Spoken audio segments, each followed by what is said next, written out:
This is, yet again, another tech podcast. No, that one's already taken. That's ATP. Have you ever listened to that one?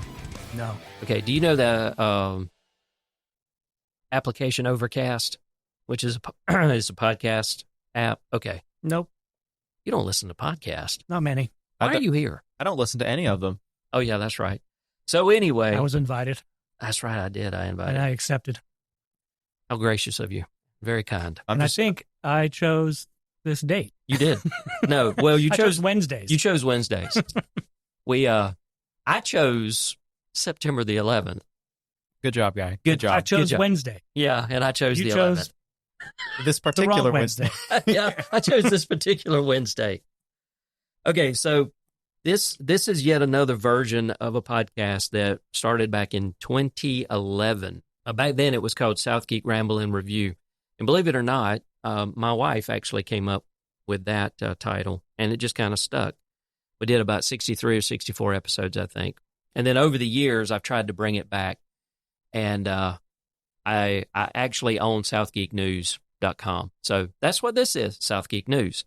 And so, of course, you've got me, Donovan. I run SouthTech Network Solutions, LLC. And then we've got Ben, who runs Tifton Tech Works. And we have Tyler, Hi. some dude we picked up off the side of the road. No, he's my son. Hello. And he's a techie, and that's all we'll say. All right. So I know the answer to this question from Tyler, and I probably know it from you. But did you? Yeah, whatever you decide is fine. That'll be my opinion. Did you watch the Apple event Monday? No. Yes. Did you actually watch it? Not by my own choice, but yes. Oh, you were watching some streams? Just some watch-alongs. I picked up a lot from the watch-alongs. I just tune into a random stream, and they're streaming it with their own opinions, and I go somewhere else, and they're streaming it with their own opinions. I'm like, I can't avoid this. I actually tried to watch all of them now. Now, I can say this. I do not watch them with the level of giddy enthusiasm that I did several years ago. There was just always something magical, even back, especially when Steve was still around, but they were completely different. These are all polished, produced because of COVID. And when they figured out that that was the best way to do it, that's the only way they do them now. They just go ahead and pre-record everything. And I think it's better. I don't. I mean... Well, the soul's gone. Well, I mean, I guess that's... It looks just like a giant televised press release. That's fair because in some of the podcasts that Alex Lindsay, who's on several podcasts, he does some... Anyway, look him up. But they always critique the shots because that's the industry that he's in. He's actually worked on like several of the Star Wars movies and stuff like that. And so these events, they'll start actually looking at how it was shot because the last several events were literally shot on an iPhone. Now, you have to look behind the curtain. It wasn't actually just the iPhone. It was all kind of rigging, all kind of lighting. They actually used the Blackmagic app, which is the best camera app available right now on an iPhone. Which is funny that they didn't use one of their own apps.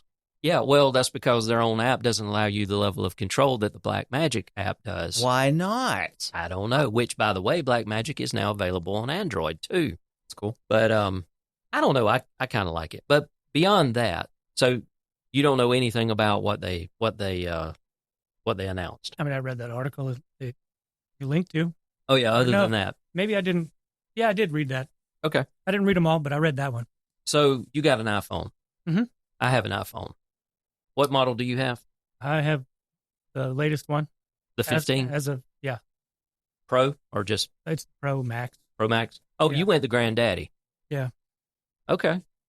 Is that actually the Pro? They're comparing their phone sizes. I mean, okay. See, mine's an iPhone 13, not a Pro. And I still have to carry some spectacles. It was, Because, the Retina screens, the text stays the same size. There's just more of a bigger screen. Well, yeah, that's true.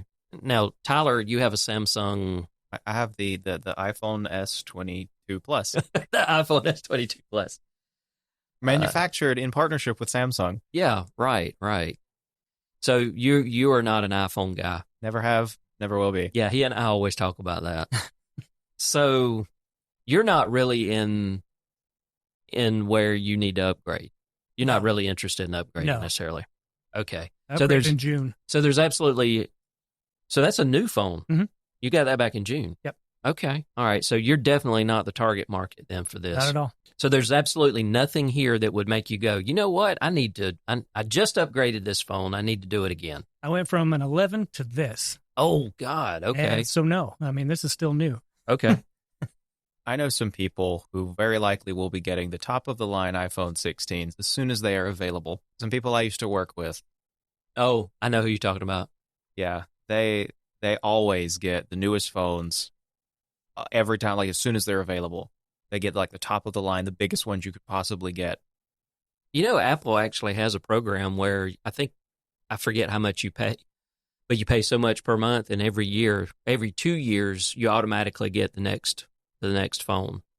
Yeah, these people don't like subscriptions. Yeah, if they can avoid them. Well, you having an iPhone 15 Pro or Pro Max, mm-hmm. you will be able to utilize Apple Intelligence whenever it is finally released. Which, oddly enough, they've made all this big brouhaha about the Apple Intelligence. It's Apple's way of doing AI. Now, to be fair, there's a little bit more to it than that. It is context sensitive, so that's where the whole Apple Intelligence is coming in. It's supposed to learn your phone, learn your habits, so that you can say certain things, and the new version of Siri will actually be able to pull that information in context in your phone. So you'll still be able to get the benefit of that. Yeah. But it's not going to be in version iOS 18. It's going to be in like 18.1 and only part of it. Yeah. So I would assume that at the moment it's going to be hard to package the whole thing all out there once. There was one thing that I thought was really cool that the new Siri stuff can do is search. They demonstrated a search where it was basically like, hey, you ask your phone, hey, where was that one email where we talked about business deals? Or not even an email. It was like, hey, who did I discuss with, and when was this thing about business deals? And it looks through your text messages or emails, anything it can get its grubby little fingers into, pops up and goes, hey, here was this message from Janet back in 2017. Yeah. That was actually I pretty cool. use for that, because I remember having conversations, but I don't know where I had that conversation. Whether it was email, messages, I'm sure I don't use WhatsApp, but any other app that you use, I could see that being useful, because I have a lot going on in my head, and I forget where I put things, where I had a conversation. You have a lot going on in your head. Well, I'm sure everybody does, but I know. I can see that being useful. Not to rain on the parade, but I think Microsoft's Copilot for Enterprise is going to have that capability to be able to search everything you have in the cloud, in your 365 environment, and it can check and find sensitive data and go, hey, you need to secure that, things like that. So it can help you with compliance. And that sounds kind of neat, but who uses Microsoft's cloud anyways? Most of my clients. I don't like Copilot itself as it is packaged in Edge and everything else on the desktop. I'm using the beta thing on the Windows 11. Yeah. Like today when ChatGPT was out to lunch or whatever, it just I can't serve it right now. So I just hit the Copilot and it wrote me a script. I guess I haven't really tried it like that. I'm accustomed to how it's integrated into Bing. Like if I do a search, which I had to flip over. I don't have Bing set as my default search. I actually have DuckDuckGo set as my default search. Mm-hmm. But I don't know. I'm seriously, as far as the iPhone is concerned, I'm seriously looking at upgrading because I have a 13. Now, I guess for you, the cameras really don't matter that much. I wanted the LiDAR for 3D scanning. That is a reason that a lot of people get iPhones, especially online with the increasing prevalence of VTubing. Mm-hmm. People get iPhones specifically for face tracking because it has LiDAR and the software is better. Mm-hmm. So you can get more fluid, realistic motion capture of your face. And it's really good now. Well, I mean, that's been in iPhones for how many generations? At least the 10. Okay.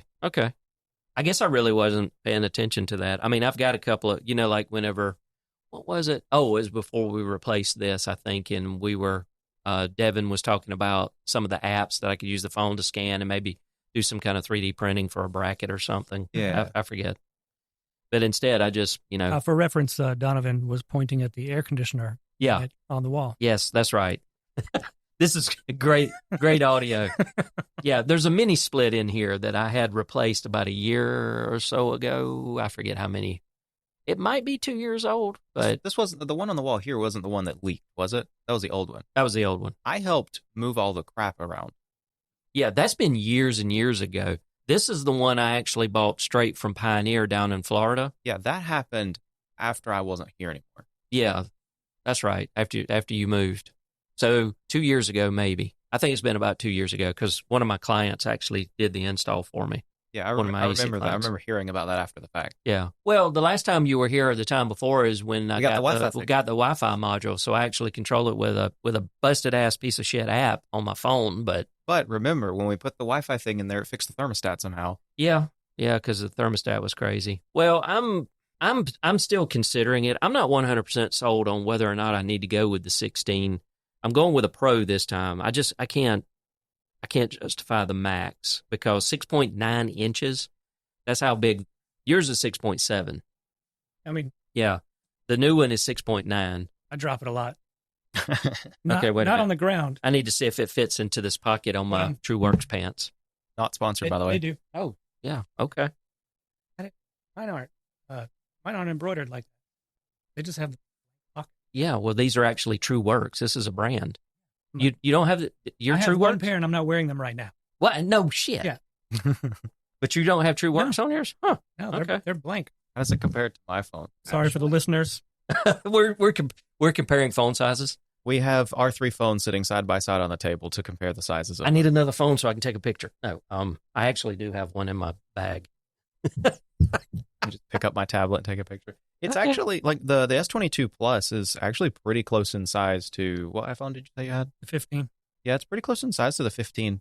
15 Pro Max. Yeah. 15 Pro Max. Yeah. Yeah. Because I think mine's like a 6.2. I think. I can't remember. It's a 13. Now, knowing that, I'm starting to reconsider. I may want to actually get a 16 Pro Max, but God, that's... The Samsung Galaxy S22 Plus is... It says 6.2, but I don't know if that is accurate because Google likes to lie to people nowadays. 6.6. Okay. Diagonal is 6.6. They also added this new camera control. The brand new button. And I'm not sure I'm all that sold on it. Tyler and I were talking. That's going to play hell with case makers. Not because it's a new button. Case makers have been adding slots for buttons because since cases. It's pressure sensitive. It's got sapphire on the top of it where it's not just a push down kind of button. You slide your finger over the button, which means you're going to need more space to put a finger in there instead of it being like the case I have on my Galaxy S22 Plus here has covers on the buttons to protect them from falls and stuff. I've seen iPhone cases where they just have a cutout for this kind of might date some things when it had the silent switch. You mean like this one? Oh, the 13 still has it, yeah. Yeah, the 13 still has it. They removed it, I think, in the 14 or the 15. Yeah, something like that. They'll have to do something similar for the camera control because it's touch sensitive. You have to move your finger along it. So if it's too cramped around it, your finger's going to get stuck. You won't get the full range of motion. Right. But if it's too big, then you have a giant target for gravel and pebbles and stuff to get in. Apple is making their own cases for these that apparently do something. I forget exactly what they said, but it's not a cutout. It's actually something that goes over it. And I think the case itself has sapphire in that little area or something so that it can be pressure. It can be sensitive. Sounds expensive. Well, it's Apple. I mean, freaking watch bands are $50. So, but aside from that, I don't really care about the camera control button. I want the better cameras. That's also the reason why I want to go with a Pro model instead of this one. Mm-hmm. And I'm also keeping this one because I have a Mac Mini over there, and of course I've got this MacBook Air, and this thing is one hell of a good webcam. I mean, it's the best webcam I've owned. So if I can keep it, then I just have a new phone. This, can do double duty. So that's the thinking. But now that you got me thinking about the Pro Max, I mean, it starts at $11.99 for the 256 gig, well, $10.99 for the Pro that's 256 gig. And I've got to stick with 256 gig because this is a 256 that I already have on the iPhone 13. Meaning you have to stick with at least 256. At least, yes. Which, I mean, I'm not using that much, but then again, the new phone supports the 4K 120 and all this other stuff, so I may wind up eating into the storage. Very space hungry features. Yeah. They also introduced the new Series 10 watch. Big freaking deal. I've got a Series 9. I see no reason to upgrade. But it's the lightest, thinnest, largest display on an Apple Watch ever. Yeah, and they did something with the display. I forget what they call it, but basically it's supposed to help with multi OLED or something where the angle you can see it better. Like instead of having to be right on it, you can see it better from different side views and what have you. Okay, whatever. The Ultra 2, they come up with a different matte black color for the Ultra 2, which, okay, this is, I told my wife, I was like, okay, that's a nice watch. It's probably too big for my wrist, but it's $800 is the big thing that stops me from getting an Ultra 2. So you don't have it. Do you have a Apple Watch? No. I had a Series 2. Wow. When it was new. Yeah. It was not life-changing. It wound up in a drawer, and then my daughter borrowed it, and nobody's seen it in a couple of years. It's sad to say, and something like you say, it's not life-changing. I use my watch for timers and to control my phone for stopping and starting a podcast when I'm in the car. That's on my... So basically, it's a... Oh, and the other cool thing is if you're trying to shoot video with the back camera, and let's say you're trying to shoot yourself with the phone, not a gun, but the camera you can get a preview of kind of where you're it's not. Yeah, well, it's actually complete control. You can stop and start, and you can. So that's pretty cool. Those three things, other than seeing what time it is, maybe the temperature occasionally. Well, that's it. No, you look at message notifications. I do. It will, it dings the shit out of me. Yeah, and when you start receiving a phone call and your phone's in your pocket, you look at your watch to see who's calling. Yeah, because I have my phone on vibrate.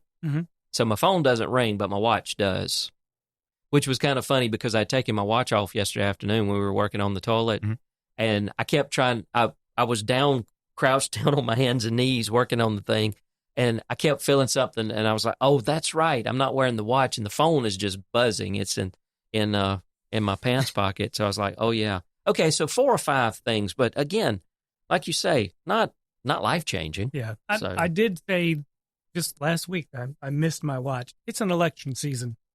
Everybody's getting unsolicited calls. I'm getting unsolicited texts. Oh yeah, I get those too. But when my phone rings, that's the business line. I have a big house. I just happened to walk out of a room across the house, doing phone ring. So I zip across all the way to the house just to go. And I could have just if you had your watch, right let there it on go. My watch. Yeah, but that's not worth hundreds of dollars. Nobody really knows. All it cost me was like 4 calories. Nobody really knows who I am, so I don't really get much in the ways of political calls or texts. Recently, I've been getting calls and texts in Spanish. I had my phone set to silence any call, any number that's not in my phone. I've told my phone.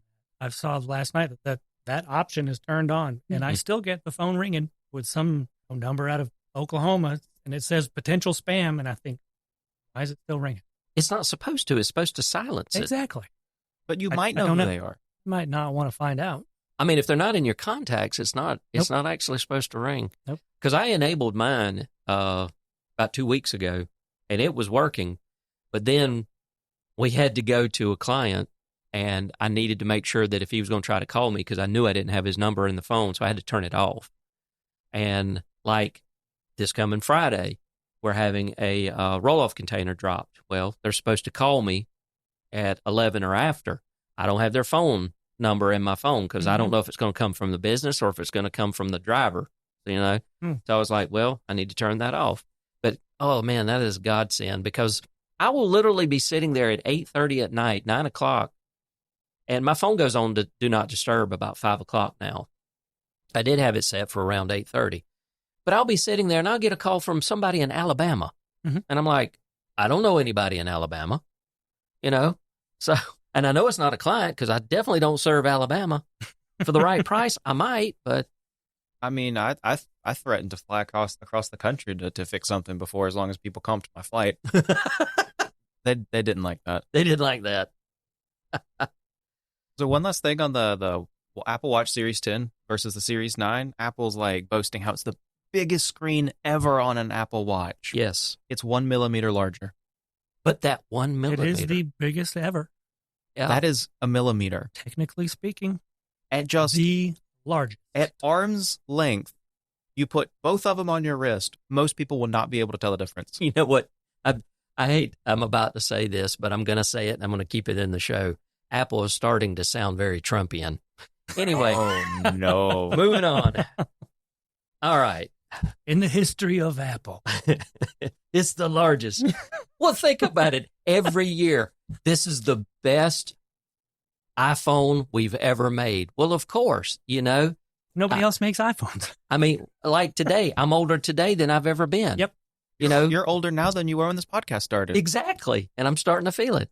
See, I saw something when they announced the iPhone 16 Pro, I think it was, and they had like the nice 3D render or whatever, the very high quality render of the phone with all the lights and everything, like it's the best thing they've ever made. And they're like, we have the thinnest bezels around the screen of any iPhone.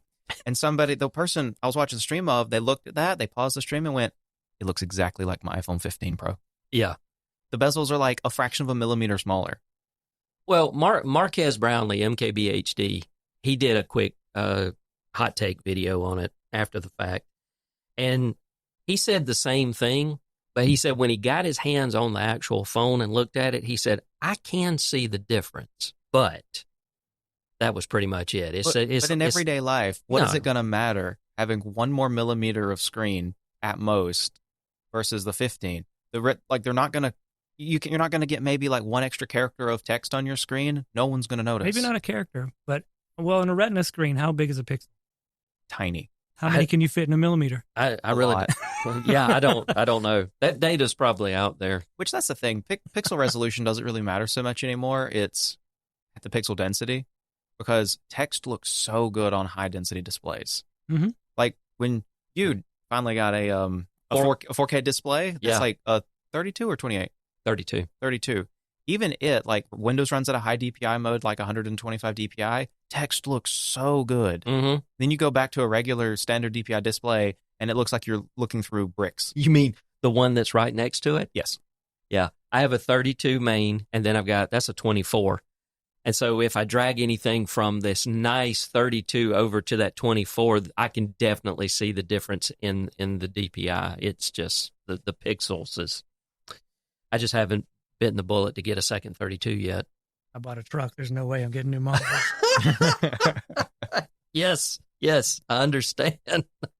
I got 228 4Ks, so like it's the same resolution, but the pixels are even more dense. Mm-hmm. Text looks so good. I think I have it running at 150 DPI, or 150% rather. Right. All right. Text looks so good from a code editor. It's so nice to look at.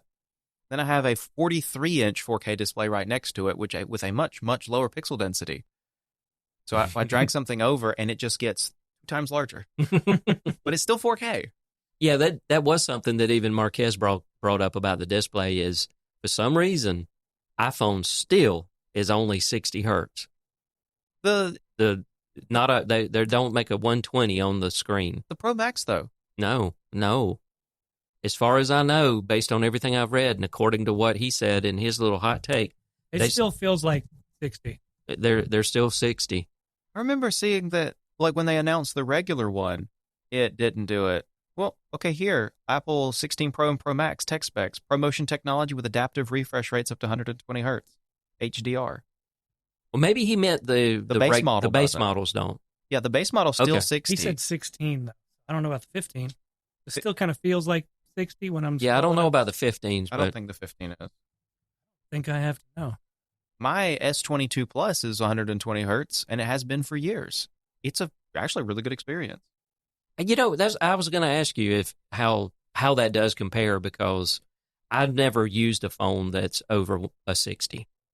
Well, you know, here, just drag left and right on the home screen, just with your thumb. Okay, see how smooth that is? Yeah, that is smooth. I didn't know that my screens at my office were horrible. Mm-hmm. So my son got a new monitor. Mm-hmm. He's like, I need to go to 240.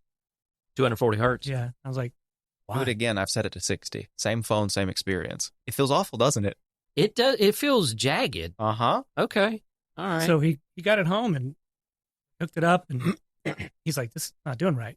So I was like, all right, well, I guess we just go change it in the display settings. I've never visited changing the refresh rate. Mm-hmm. I've never had that need. I'm not a gamer. I don't support any gamers. Mm-hmm. But he flipped it up to 240, and all of a sudden the mouse is incredibly smooth moving across the screen. I was like, so I go look at mine, and I don't have that. I don't have that capability on my 427s. See, and that's something, if you really think back, that we lost when we went to LCDs.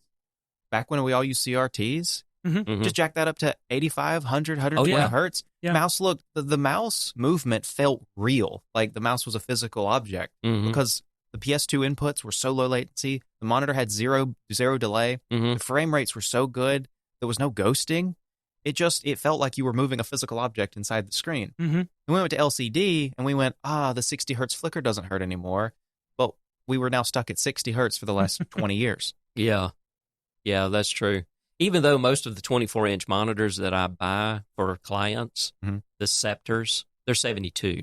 Which is, I know monitors, like my... 72 or 75. My Dell 19-inch 5.4 monitor from 2006 will do 75 hertz. I never noticed a difference. Yeah. That 4K back there, I think, is doing 60. Probably. Because I mean, it's a Scepter, so it's not like top of the line. I didn't want to fork out $500, $600, $700 for a 4K 120 or whatever. But my 228s will do 144. And do you run them at 144? Not regularly. I'll set it to 120 whenever I play certain games. Yeah. Well, games that the computer can actually run at higher than 60. And like Minecraft, for example, looks great. Half-Life looks great. It just looks so good when you set it to that, as long as the display stays running. 7 days to die. Doesn't run it. That thing barely gets three frames a year. Now, that game is impressive on how much it can tax your computer. My computer has a GTX 3090 Ti in it, and it will 100% that card. Looking at a freaking workbench in the game. And for Ben and everybody else, that's a badass card. My son's got a decent NVIDIA card. I can't tell you what it is. It's a TI after the numbers. Also, this is on medium settings on this game. Yeah, I don't. Okay. He was happy running Fortnite at, I think he approached 300 FPS. I mean, nice. Does that sound right? Yeah. Yeah. Okay. Yeah. A toaster can run Fortnite at a passable frame rate. That's all he wanted, was to get Fortnite smoother. And now he doesn't play Fortnite. Well, also, what to continue this tangent, that you used to have a Dell laptop, 2006, the not XPS, but it was the first widescreen laptop I had. Yeah. I forget what it was.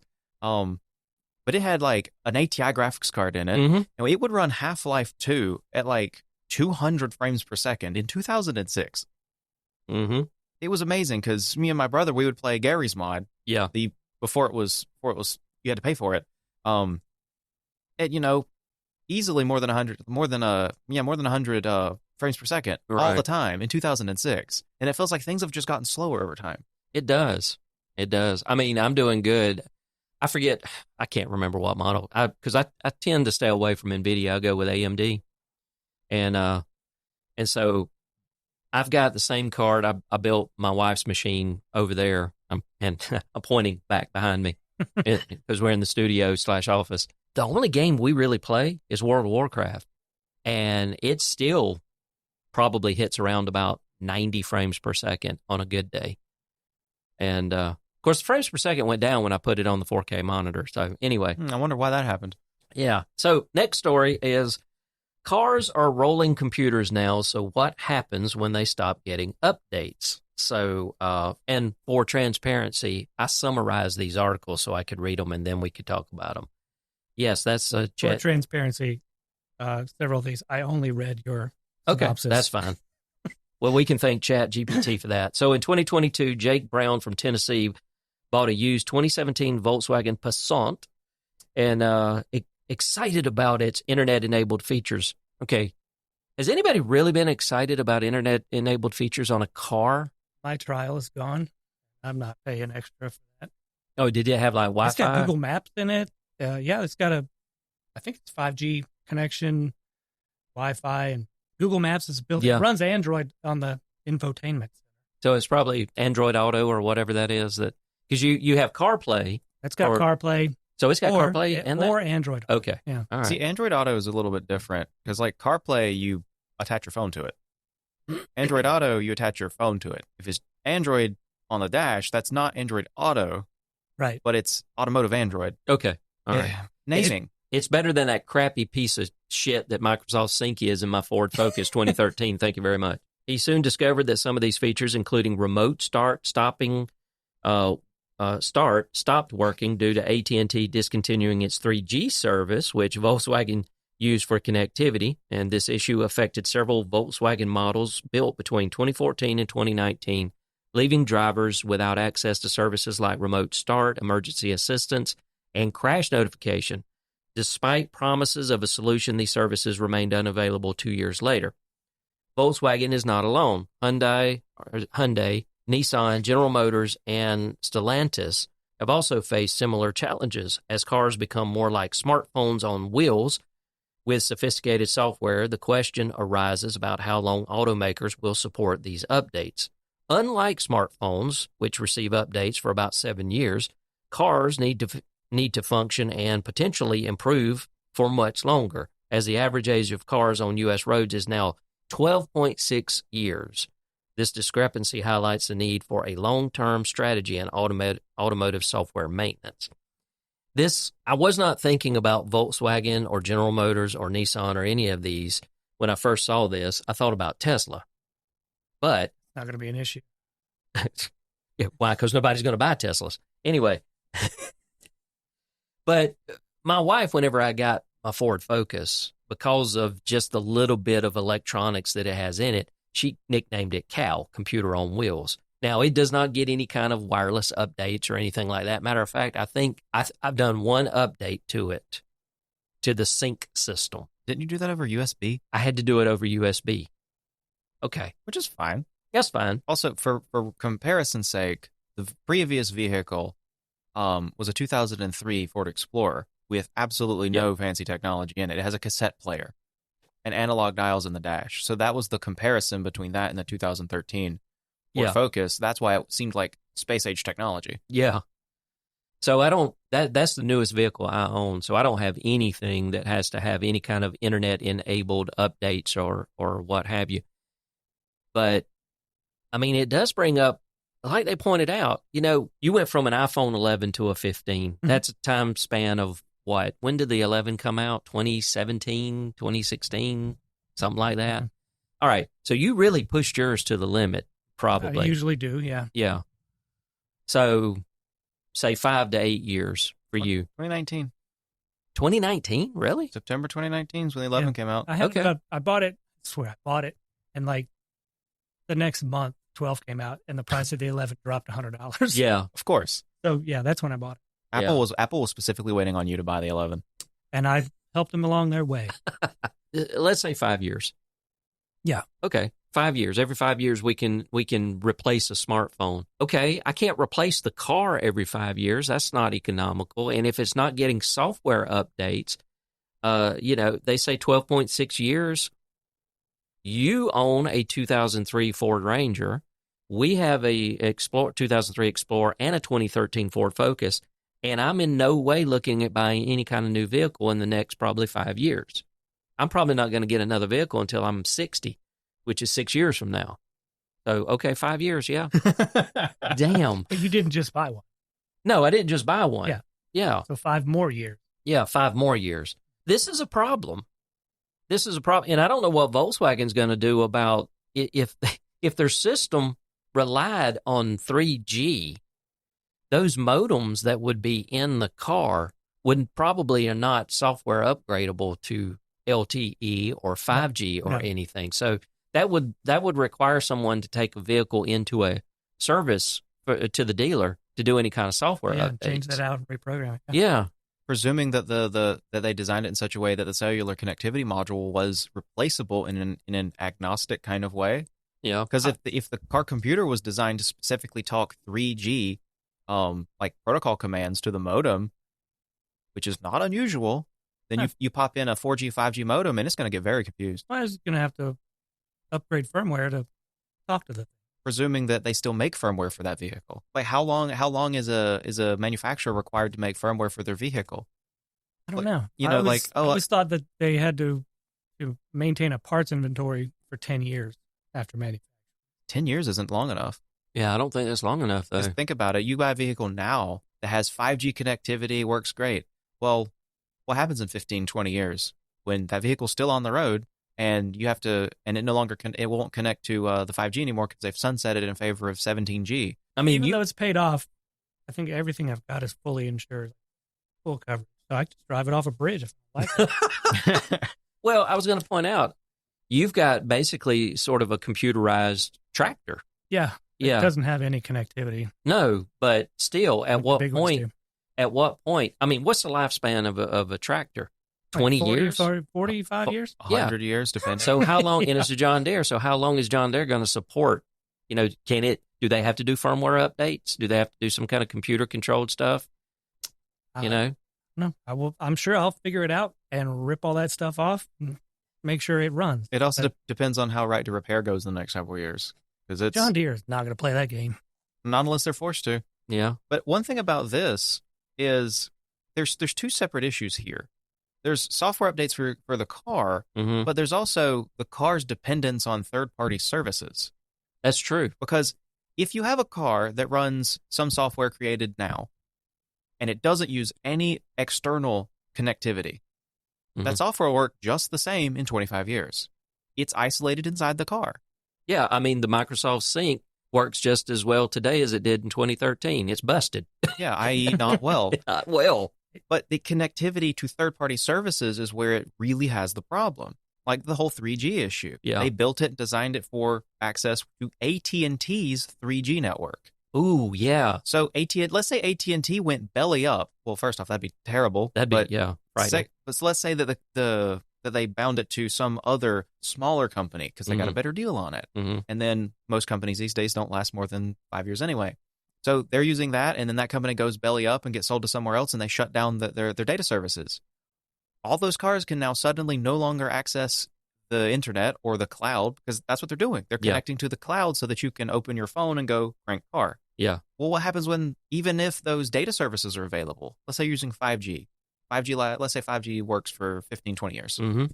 What happens when those cloud services that they're connecting to go the way of the dodo?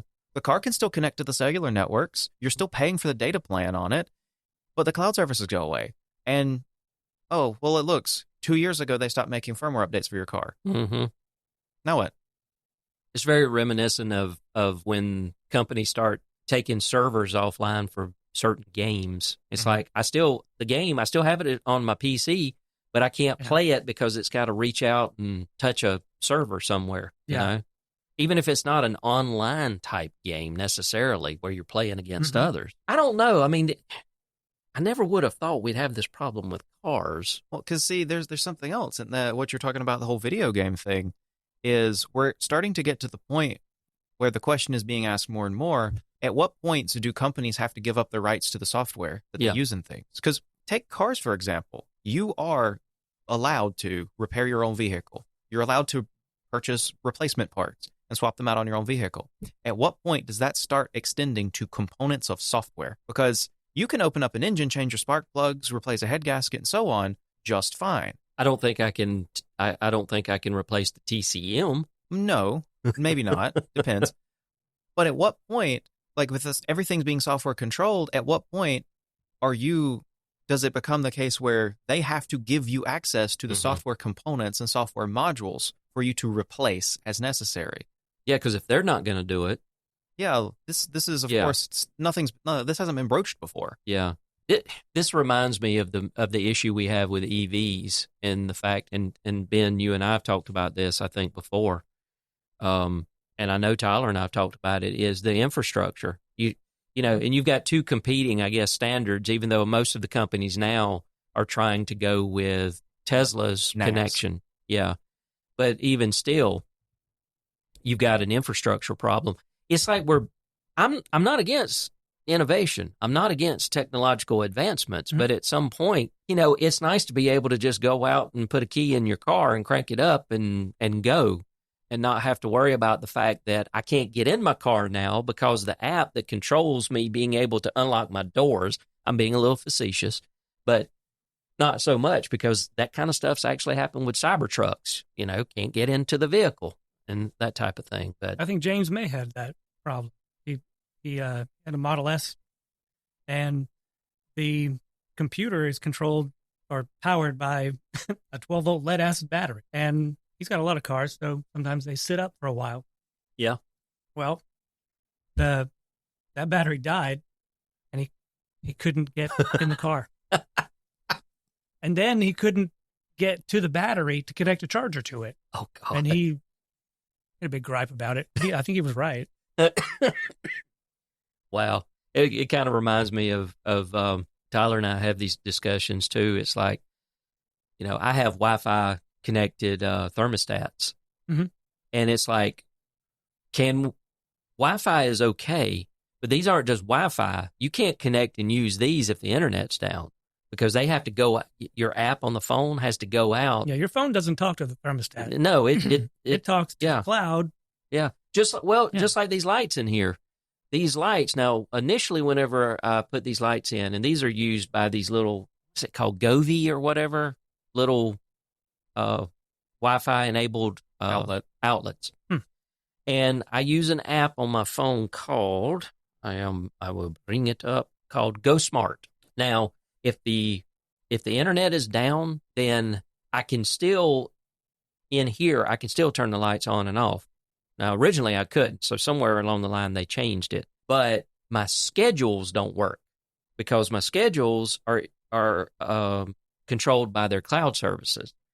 So there have been instances where, you know, we've got these storms coming through, and the lights the power goes off at, say, 4 a.m. or 5 a.m. I'll come out here, and none of my lights will be on because the schedule can't turn them on because the internet was down or what have you. Or even the more common case where, oh, well, you know, the cable modem's offline for some reason, or maintenance is going on, or other reasons the internet service can go down. And it's like, well, the lights aren't turning on automatically or turning off automatically. Yeah. So as cool as it is to be able to, you know, sit in my house and turn these lights on before I get out here, or have them automated, they come on, I think, at 6 o'clock every morning. I mean, sometimes it is a hindrance. My BMW has a 3G connection. Or had at one time. Yeah. It was all over before I bought it. But I think it would, I've got some kind of assistance button that I've never used. But it's BMW's. Their version. Yeah, something. Yeah. But I think I got a letter or something like that about, hey, that's not going to work after December of 22, when 3G shut down. And I didn't miss a beat. I mean, I don't get over-the-air updates. Yeah. I don't have remote start or anything, so right. I still have to put the key in the column like like Fred Flintstone had to do. I had a coworker who he had remote start in his car, but it was from the fob. You had, as long as you were within like 8 feet of the car, you just push a button, the car cranks up. Yeah, and you know, this new truck's got it, but I can also start with the app from the back of the grocery store. See, here's another thing about all these cloud connected cars. I don't want my vehicle to be connected to the cloud, because if you look at the news, every couple of weeks there's a data breach or someone hijacking something. I do not need some data breach happening. They get the secret keys on how to communicate with my car, and then they shut it off while I'm driving down the highway. Yeah. I do not need... That's a legitimate concern. I wouldn't say cause for fear, but it's a concern. Yeah. It's not impossible. Yeah. And you know what? You can't do any of that on a 2003 Ford Ranger. It has an AM/FM radio. That's the only kind of connectivity it's got. Yeah. You know, I do know what happens if you don't go crank it up once a month. You're jumping it off. I went to get in it the other day to this is probably 3-4 weeks back now, to go fill up the gas can for the lawnmower. I get out there, open the door, put the key in, the dash lights, it ding ding ding. I go to turn it, nothing. You go just enough to greet you and then die. Exactly. Yeah. And this battery has already been replaced in the last 12 months. Mm-hmm. Yeah. So what it was is I just wasn't driving it enough, because all it took was I jumped it off. I drove it to the gas station, did not turn it off because I wanted to make sure, and drove it back, and then shut it off, cranked it back up, shut it off, cranked it back up, no problem. So now I make sure about every 2 to 3 days I go out there and crank it up and let it run for at least 2 minutes, and then I turn it back off. We could just get like a solar charger for it just to keep it topped up. Yeah, it's a maintainer. Yeah. Would waste a lot less gas. He kind of couldn't take his truck with him, so. Yeah. Well, I could. Yeah, but it's full within my ability to take it with me, but... Give the airline enough money. Well, I can have it shipped. There's services that will drive it out there or carry it out there. When I first looked at that, having it mailed across the country was going to cost about as much as the value of the vehicle at the time. That's no longer the case because vehicle prices are still elevated. Yeah, that's true. But still, it costing $4,000 to $5,000 to mail a vehicle across the country. That sounds funny. Mail the vehicle. To then spend $300 a month on a parking spot for it, where I walk everywhere I go. Yeah. Or you use public transit. Which, those cases where I use public transit, I could just drive instead. Yeah. It would cut down on my travel time, but the gas is way...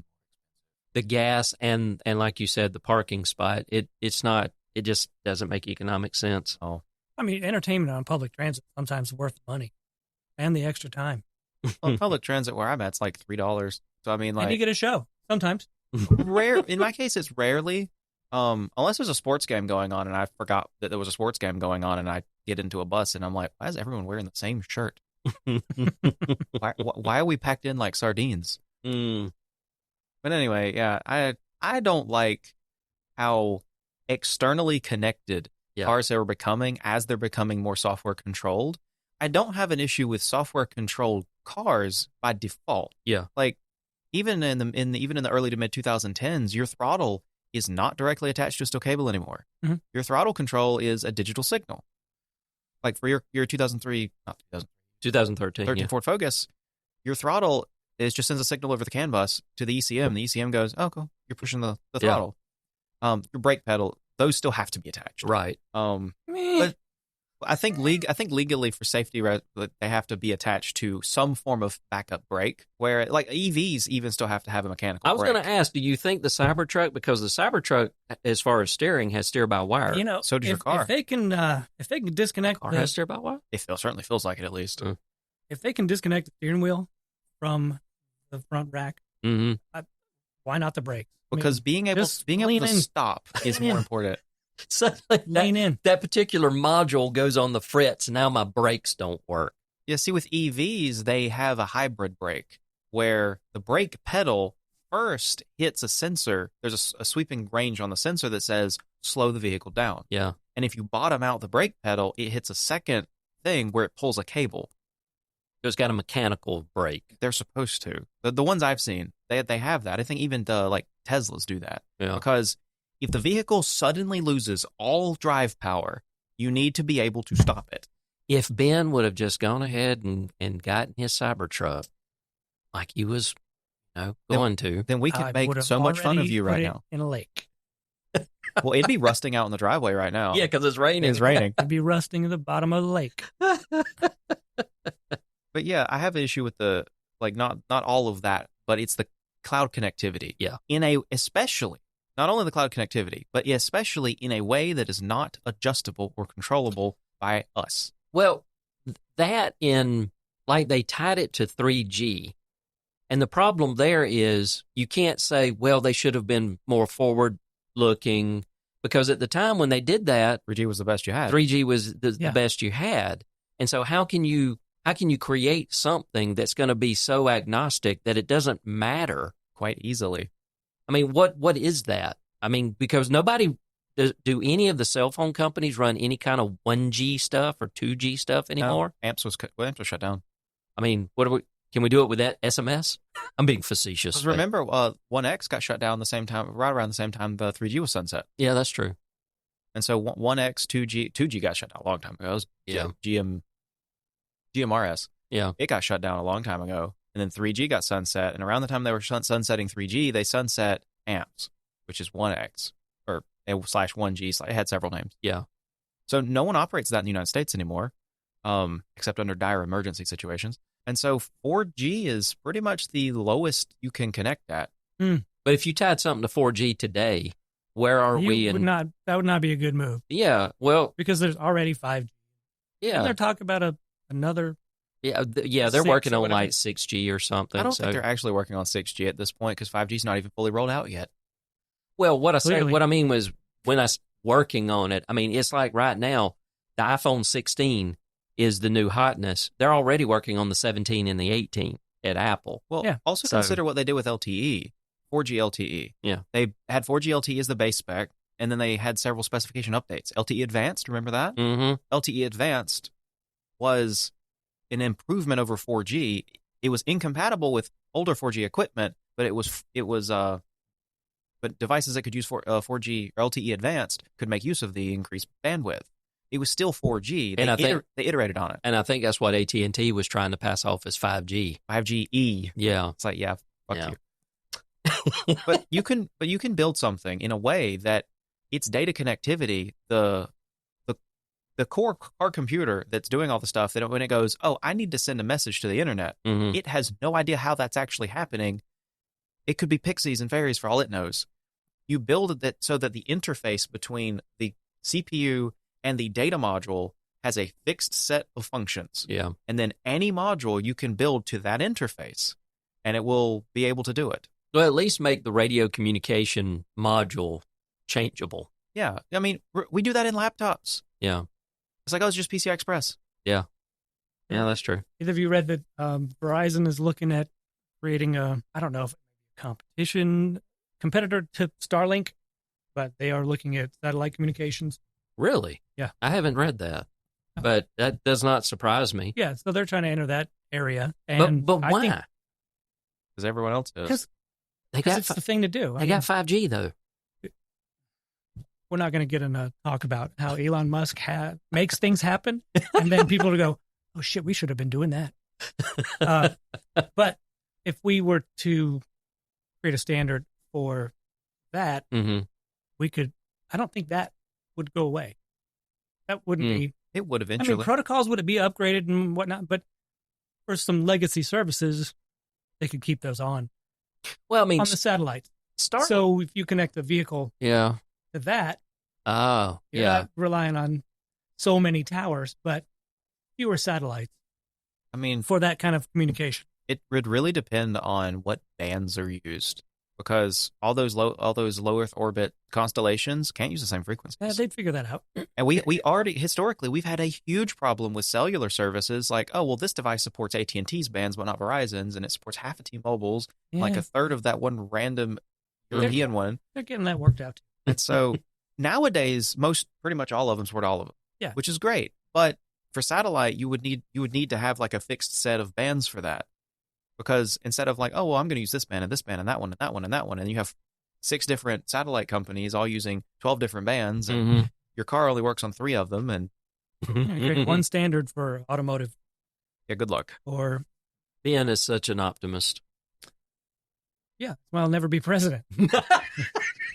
Also, what you were thinking of, Ben, was Verizon teaming up with satellite service provider Skylo. That was earlier. Never read that name, Skylo. But Skylo? Again, I scroll headlines. I don't scroll articles. they're launching direct-to-device messaging. You know, like Apple does with the whole satellite messaging. Verizon is apparently trying to do the same thing. Okay. I did read, even though this is kind of off topic, but it looks like Verizon has purchased some company that they had sold off a part of their FiOS stuff to. And the company, I don't know if the company got in dire straits or whatever, but they turned around and bought them back so that they could get their FiOS infrastructure back in certain areas. I think that's what I remember coming across that a couple of week or so ago. But I don't know. What happened to Google Fiber? I just want fiber, man. I got fiber. It just doesn't terminate into an ONT. I'm still trying to get them to. Really? You got fiber too? I got an ONT. Wait a minute. When did months ago. They upgraded you? I went in the office and I said, your TV service sucks. Shut it off. I don't need it. Go internet only. And can we make it faster? Through a conversation, a couple of phone calls, a few days, you're like, yep. They put in an ad. Showed up about a week ago. They put in an ad tran. No, not sorry. Because that's what they use. It's not. I don't think it's an ad tran device. Yeah, it's a little white ad tran device with one single fiber. It's a little black box. It's now inside and extended the fiber to inside, and that goes to Ethernet, which goes to my firewall. There's no cable modem, and I've got. Well, that is I think that is an ad tran. They started out using the small little black ones, and now they've upgraded to the white ones. And now I'm pissed because I'm the one they never told me it was available until I went in there and asked some questions. That's the thing. Your area was built for RFOG. I know this because I built it. Yeah. This area is built for RFOG. I know this because I built it. And I have been pushing and pushing. We're talking about True Vista, by the way, and I don't give a shit because if they hear this or not, because I have been pushing and pushing. Right down the fucking road from me, they built all brand new fiber for fiber to the home. And I told my sales rep, which is a friend of mine, I said, I'm pissed because y'all built this fiber down here. We've had fiber here since 2008. Talking about PK? PK. No. No. This one's JC. But, and so I even sent them an email and said, this area, all you got to do is make changes in the head end and give us ONTs out here. And I just talked to customer service at the office when I went to shut off the TV. Well, I'm going to explain to my sales contact that you've been upgraded to fiber to the home in an RFOG area for a few months now, and I want to know why I haven't been. And also, when you told them, hey, it's fiber out here, didn't they go, oh, really? Yeah. They didn't realize that this was RFOG already. Vista doesn't have all their shit together. You ain't kidding. No kidding. I mean, look at the telephone issues they had. And so they had an outage. I'm going to briefly discuss. I did throw it in here. So they had an outage for their telephone service that lasted almost 3 days. It affected one of my large clients where they could make outbound phone calls, but nobody could call in. Now, to be fair, this was not a True Vista specific issue. This had to do with the Zayo trunks that they're connected to. They don't have any redundancy. So if those trunks go down, their telephone service doesn't work. That's 100%. That's not just like business lines. That's 100%. All customers. Areas, all customers. All True Vista customers. 100% of their voice service. Yeah. Yep. Okay. Yeah. That's what I was told. And we had confirmation of that. I've had confirmation recently from 2 different sources that the question came up, why don't they have any redundancy? Because it's not important. It's until it is. Oh, no, it's not important to them. Yeah. I mean, I'm not surprised. This is from the same people who can't seem to figure out how to get SIP to work over a new system. Yeah. It's not that hard. I did it in 2008. It's revenue. Yeah, see, that's if you provide redundant services, that takes away from the margin. Well, yeah, but they need it. But it's still good customer service. Who gives a shit about customer service? It's about money. I mean, it's a big company. I know that, but if they're losing customers, they're not making revenue. What choice do we have? There's another. Oh, we've got choices. Trust me. Mediacom? Well, I'm talking about telephone service. I got choices when it comes to telephone service. Yeah. And yes, out here I do have a choice of Mediacom if for this location, but other places I don't. Clearwave in town. I don't have that either. I am. Yeah, we don't have it out here either. Yeah. But so, large company doesn't mean anything. But being profit driven doesn't mean anything because there's a very well known large company that builds a lot of data services and cloud services that redundancy is required. You can't just launch a new service without having redundancy. Redundancy isn't free. It costs money. Yeah, there's best practices, and then there's podunk little towns who don't get the best service. But they could. And don't know any better. And those cloud services, a lot of times they have to meet certain compliance levels. They redundant, there's no question to what they're going to have. There's no government requirement for redundancy and for telephone service. There used to be. Yeah, there used to be like requirements that you had to have telephone service available, had to be X9s reliable, or, blah, blah, blah. I mean, or there could be some FTC regulations that could impose some fines for it really blew my mind, though. I mean, basically 3 days and just, no. Wasn't 911 affected?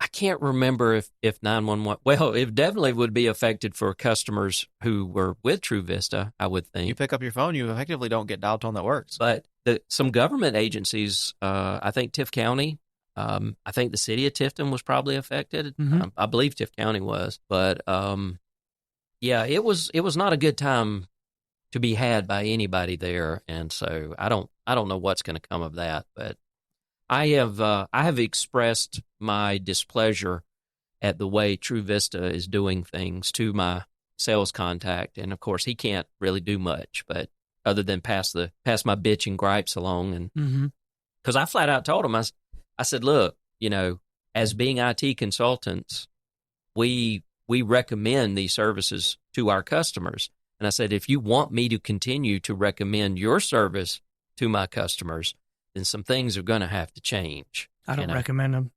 You don't? No, because I'm a Citricom partner. Well, what about internet, though? Well, yeah.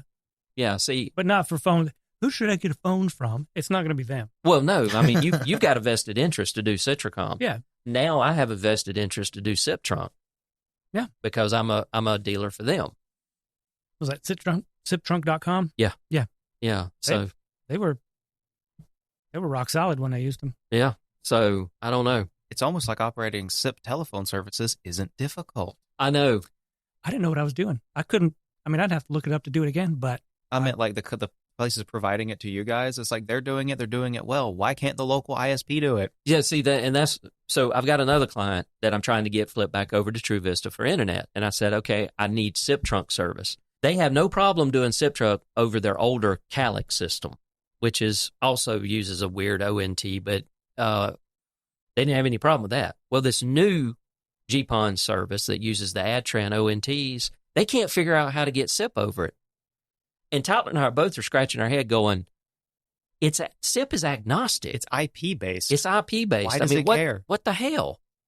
So I finally gave up. And he was like, hey, can you handle the telephone stuff if we can make this deal? And I'm like, yeah, it looks like I'm going to have to. But anyway, all right, we'll get off of that bitch train. We tangented way off of cars and just into technology in general. Well, I was going to move on anyway. I'm going to skip the one about Apple TV because I know you don't watch anything on Apple TV. I don't watch TV. Yeah, you don't watch TV much. I didn't want to fork out the $4,000 plus for season tickets to Atlanta United again, so I paid the $69 a year to watch every game. Oh, on Apple TV? My own home, yeah. And that's the only way to watch all games. Which games are those? Atlanta United's Major League Soccer. Okay, that's what I thought it was, soccer. Yeah, that is a big thing that Apple TV, they paid so much money to actually get those soccer games. Yeah. Sports is a big deal. Who knew? Yeah, I know, right? I don't watch any sports. I don't give a shit about football, baseball, soccer. I don't have to watch it live, but I will watch the replay. Yeah. I mean, heck, it was like, what was it, last year when Amazon bought the rights for Thursday Night Football for the next few years or something? One of those. Yeah. It is a lot of money. Because I know that one of the satellite providers had it for a while, and boy, they couldn't get out the checkbook and write the check. So I think that was Amazon, yeah. Of course, they're the ones spending how many hundreds of millions of dollars for like the Lord of the Rings series, which is now in the second season. It's not worth it. It's a beautiful show. Don't get me wrong, season 1 was good. Season 2 has been kind of a slog, but it's beautifully done. It's beautifully shot. Special effects are great, but the amount of money they've poured into that damn thing, no, they should not have done that. I will say Apple's got some decent content. Yeah. There's just not a lot of it. I love Foundation for sci-fi. Yeah, I'm waiting on that to continue. Yeah, see, we need season 3. Hopefully we're going to get that soon. I like Sugar. I haven't watched that. I love the morning show. That didn't interest me enough to watch it. Well, I'm a news junkie. So that's kind of the reason why I'm a news media, that's the reason why I have a media company. Yeah, so I don't. If I wanted to watch the world end, I'd just open Twitter for 3 seconds. Oh, man. Yeah. Those poor cats. I'm telling you, those cats. Let's see. OpenAI nears reasoning capable AI. They have defined 5 levels of artificial general intelligence, AGI, and believes it is nearing AI capable of human level reasoning. The levels include 1, chatbots, which is a conversational language. 2, reasoners, which is human level problem solving. 3, agents, systems that can take actions. 4, innovators, AI that can aid in invention. And 5, organizations, AI that can do the work of an organization. Currently, OpenAI systems are at level 1, but are close to achieving level 2. The project Strawberry, formerly known as Q, aims to develop AI capable of human-like reasoning, planning, and deep research. Despite recent advances, achieving human reasoning remains a future goal. OpenAI's mission is to ensure AGI benefits all of humanity, but there's ongoing debate about whether large language models, also known as LLMs, will reach true AGI. Skeptics doubt LLMs can achieve human-level reasoning due to resource constraints, and OpenAI and other companies are heavily investing in AGI development, but precise definitions of AGI remain elusive. Now, I will say this. I got a question for you, I guess, because I think I know this one for Tyler. To what extent, because you mentioned it earlier, do you use ChatGPT? I use it to search the web, honestly. To search the web? Use it like a search engine. Yeah, I can have it write scripts because I don't want to go and search this or that. I can just tell it I want a script that like coding scripts. Does this? Yeah. Empty all data from Edge, clear all cookies, all browsing, and I want to do that as a scheduled task. And it spit out the script. And it may or may not work. I've not tested it yet because I'm not to that point in the project. But while I was waiting on something else, let me just see if that. Yeah. And that came from Copilot. Yeah. Okay. So Copilot. Just GPT just was asleep. Right. They're all LLMs. Yeah. Yeah. And just to ask about a topic, because I know that it can go and search through way more information in a few seconds than I can bother to read. I'll ask it statistics, like how many. I got on a tear where I was watching police chase videos on YouTube, and I thought this seems to happen a lot, and these all seem to end pretty much the same way. So I wondered how many high-speed police chases are there in the United States in a year, and I was very surprised. It was like 17,000. Wow. Yeah. 17,000. But some states allow the posting of those videos more than others. They're pretty badass in Arkansas. Just little things like that are useful to me. Basically, it's a trivia show. Yeah. But Beth used it to just get her research started. She did not use it to produce the research, but just to get, because it can go and read journals and produce some data and go and find opinions that have been published. And I mean, it's useful for that. I'm not going to, upload a picture of a wound and go, what do I do about this? I did ask it to, I took a picture of my room. I've just painted it and rearranged.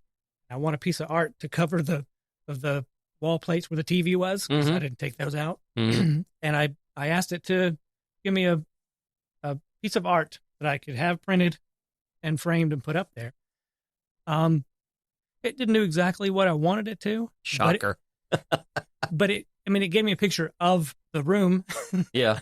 Of a sample bedroom with a sample piece of art over the bed. And I was like, I just want the piece of art. Mm-hmm. But I was like, nah, never mind. But it was pretty neat that I could do that. I can show you. You can't show the listeners though. Yeah, you can't show. I mean, if you wanted to see what I was talking about. I primarily use it for summarizations.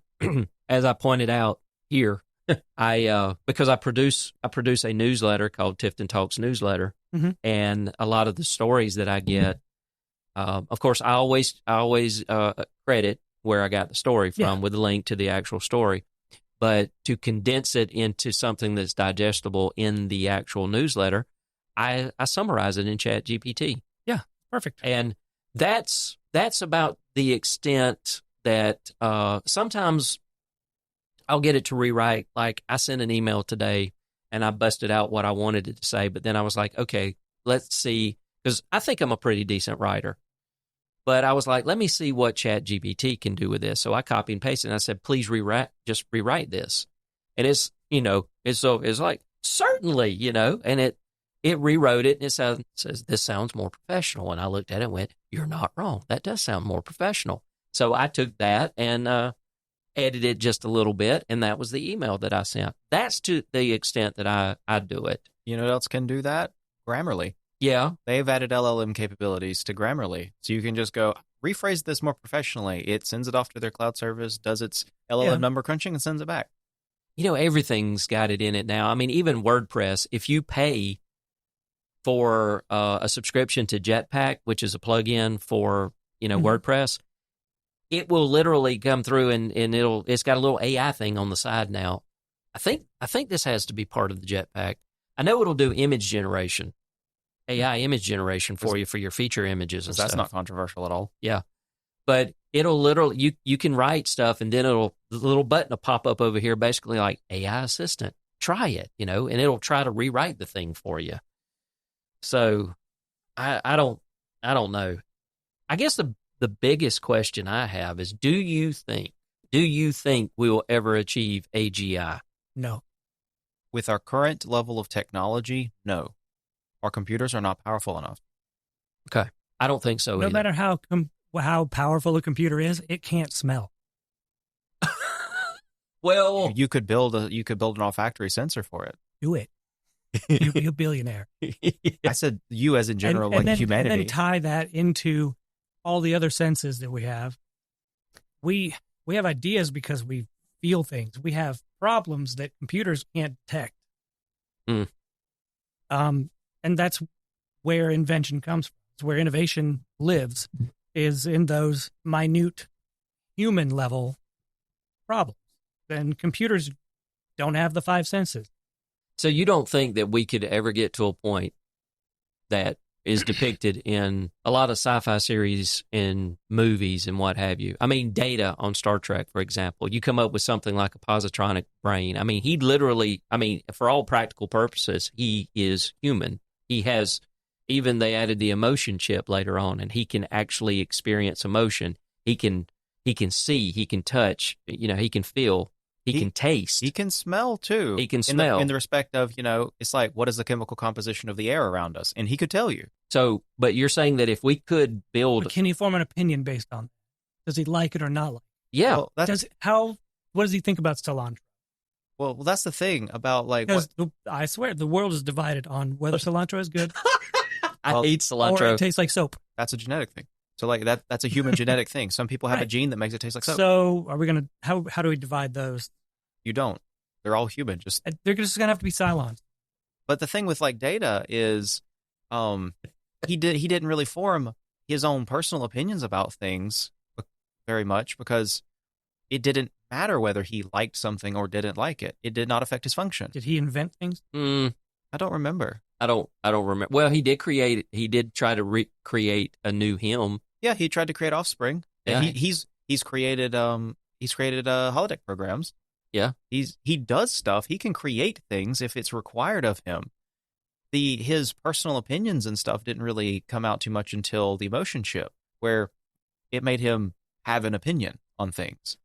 Yeah, okay, better example, or slightly different. The Doctor from Voyager. He had the EMH. Yeah, I don't think he has the ability to smell, and he's a hologram. But because he's a hologram, but his programming actually evolved to the point that he was basically considered, he's a sentient being that's only can walk around with that hollow emitter from the 29th century. Yeah, or be in an environment that has hollow emitters.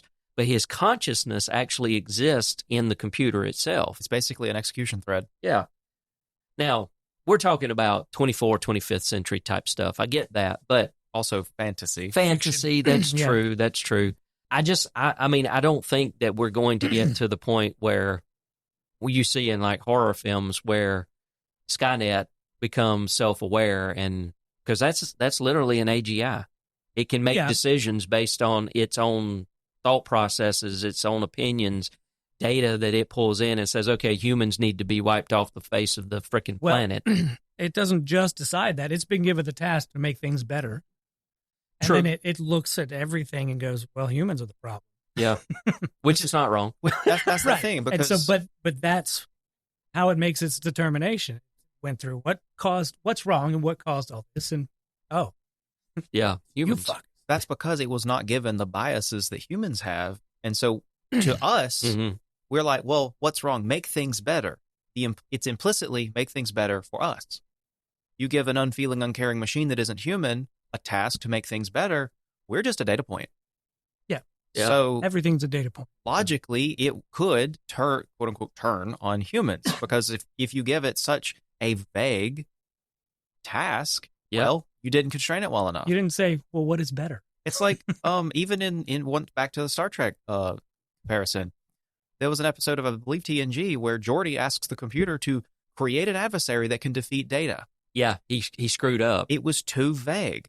And so the computer made a hollow program that could defeat Data by giving it access to the rest of the starship. Yeah, it was a Sherlock Holmes. Yeah, he made it Moriarty. Thing. Yeah, and yeah, because it was so predictable. Yeah, that was always a good episode, but yeah.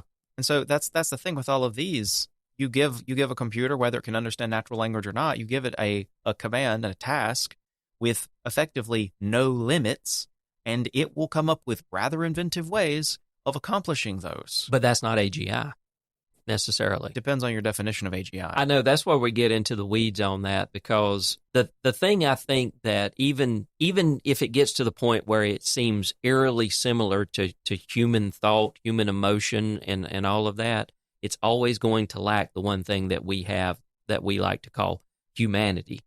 Yeah. You know, and I just don't, I don't know. You think about how penicillin was discovered. Accidentally. Yeah. A computer wouldn't have forgotten to leave the trays out. Yeah, that's true. Without a mechanical failure. Yeah. So well, so for it to be true AGI, it's got to be able to make mistakes. Well, that's actually true. And learn from those. Because. And suffer. And walk outside in the rain. And have that human experience in order to help us as humans. Well, there's something that you can see in even unless it's a Cylon. There's something you can see even in machine learning, just basic machine learning. Machine learning differs from writing an algorithm because you write an algorithm, it'll do the exact same thing every single time. Mm-hmm. Machine learning algorithms can have feedback from their output to modify themselves. Right. And so they will make mistakes. They will learn from it. But will they feel bad?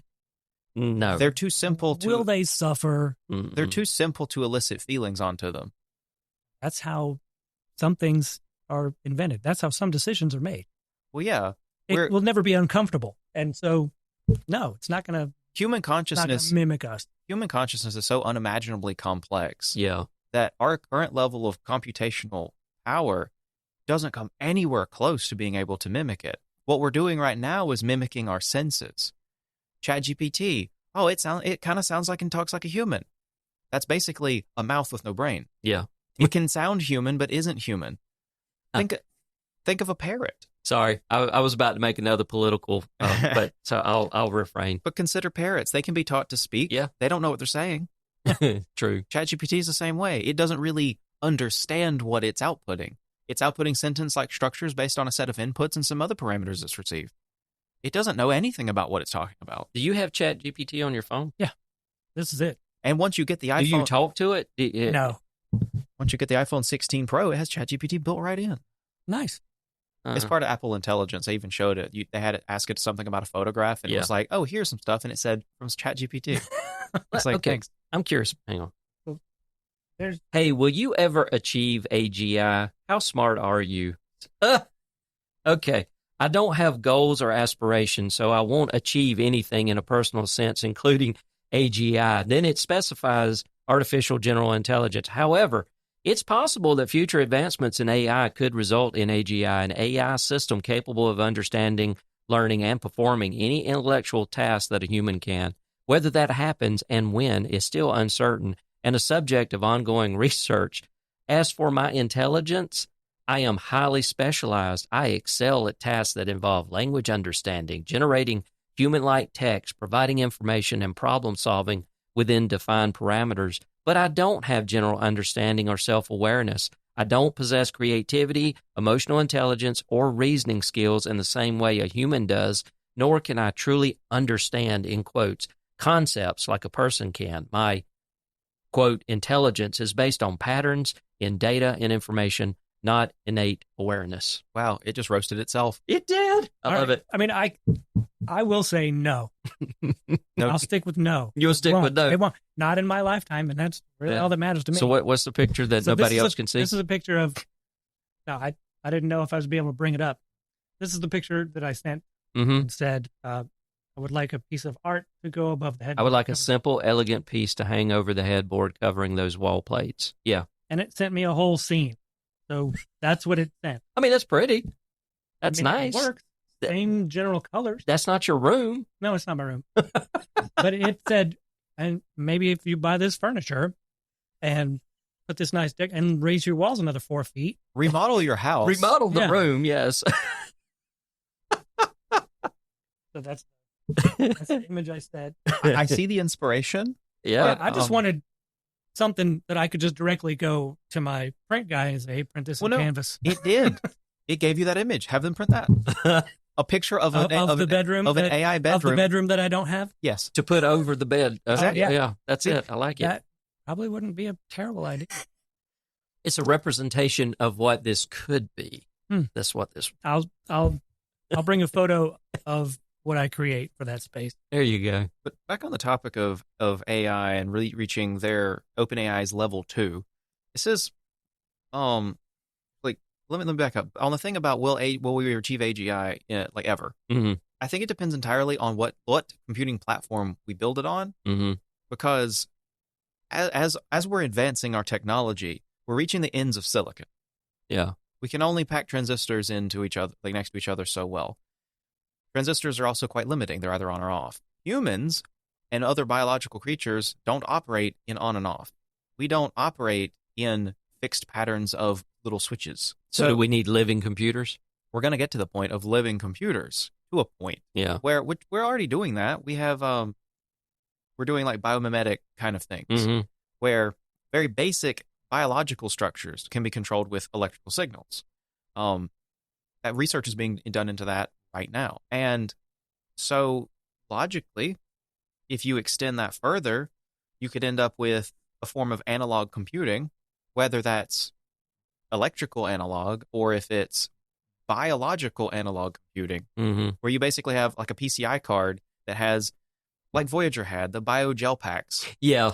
You could have something like that on like a PCI card. You put that into a server and it does the reasoning and stuff in some grown way. Yeah. Those would have the capability of having the neural density required to do these unusual non-black or white queries and problem solving. Would that be better than quantum computing? Probably. I think you would have to operate at the quantum level using organic. Well, so organic quantum computers. The question arises. Might as well. But the question arises there. Are we quantum computers? We don't know. Because that's something we're always trying to achieve: human level intelligence, human level capabilities. Well, if we can do this biologically, why can't we replicate this? Why do we need something? Why do we need to like start breaking physics down to some quantum level to pull this off when we're doing this in a conventional manner. Yeah. In ways that don't even need an electrical supply. Hey, data's positronic brain. Except it wasn't organic, but... No, but positrons were some level of quantum stuff. So yeah. Could quantum computers do some of this? I suppose so. But quantum computers really aren't economical right now. Organic computers. Now you're making me think of Daleks from Doctor Who. Well, would we be too far off of that? No. So I do think that we could. I think we're capable of doing it. Just you're not going to see it on silicon. I don't think we're capable of doing it. I think we're capable of starting it and training it and letting it evolve on its own. That's the only way that can happen. Well, consider most AIs but we can't write that software. It's going to have to write itself. Well, think about it. We're not writing these LLMs. We're not writing machine learning. We write the structures and it trains. It trains. Yeah. So that's true. We aren't writing. We kind of steer it when it goes awry, and then so that's how it's going to happen. We're already doing that, and that's how biological evolution works anyway. Like cells as they grow and divide. Yeah, that's how it can't happen any other way. So that's what I was getting at. We'll do that. Yeah. We're not going to sit there and program these little enzymes to do stuff. I mean, we could. We do that now. That's pretty cool. But you can't program an enzyme to answer a legal question. No, that's what you need Legal Eagle for. Exactly. But the reason I will say I have already done this twice. You've done what? I've created organic, sentient computers. I was waiting for someone to go there. I've done it 3 times.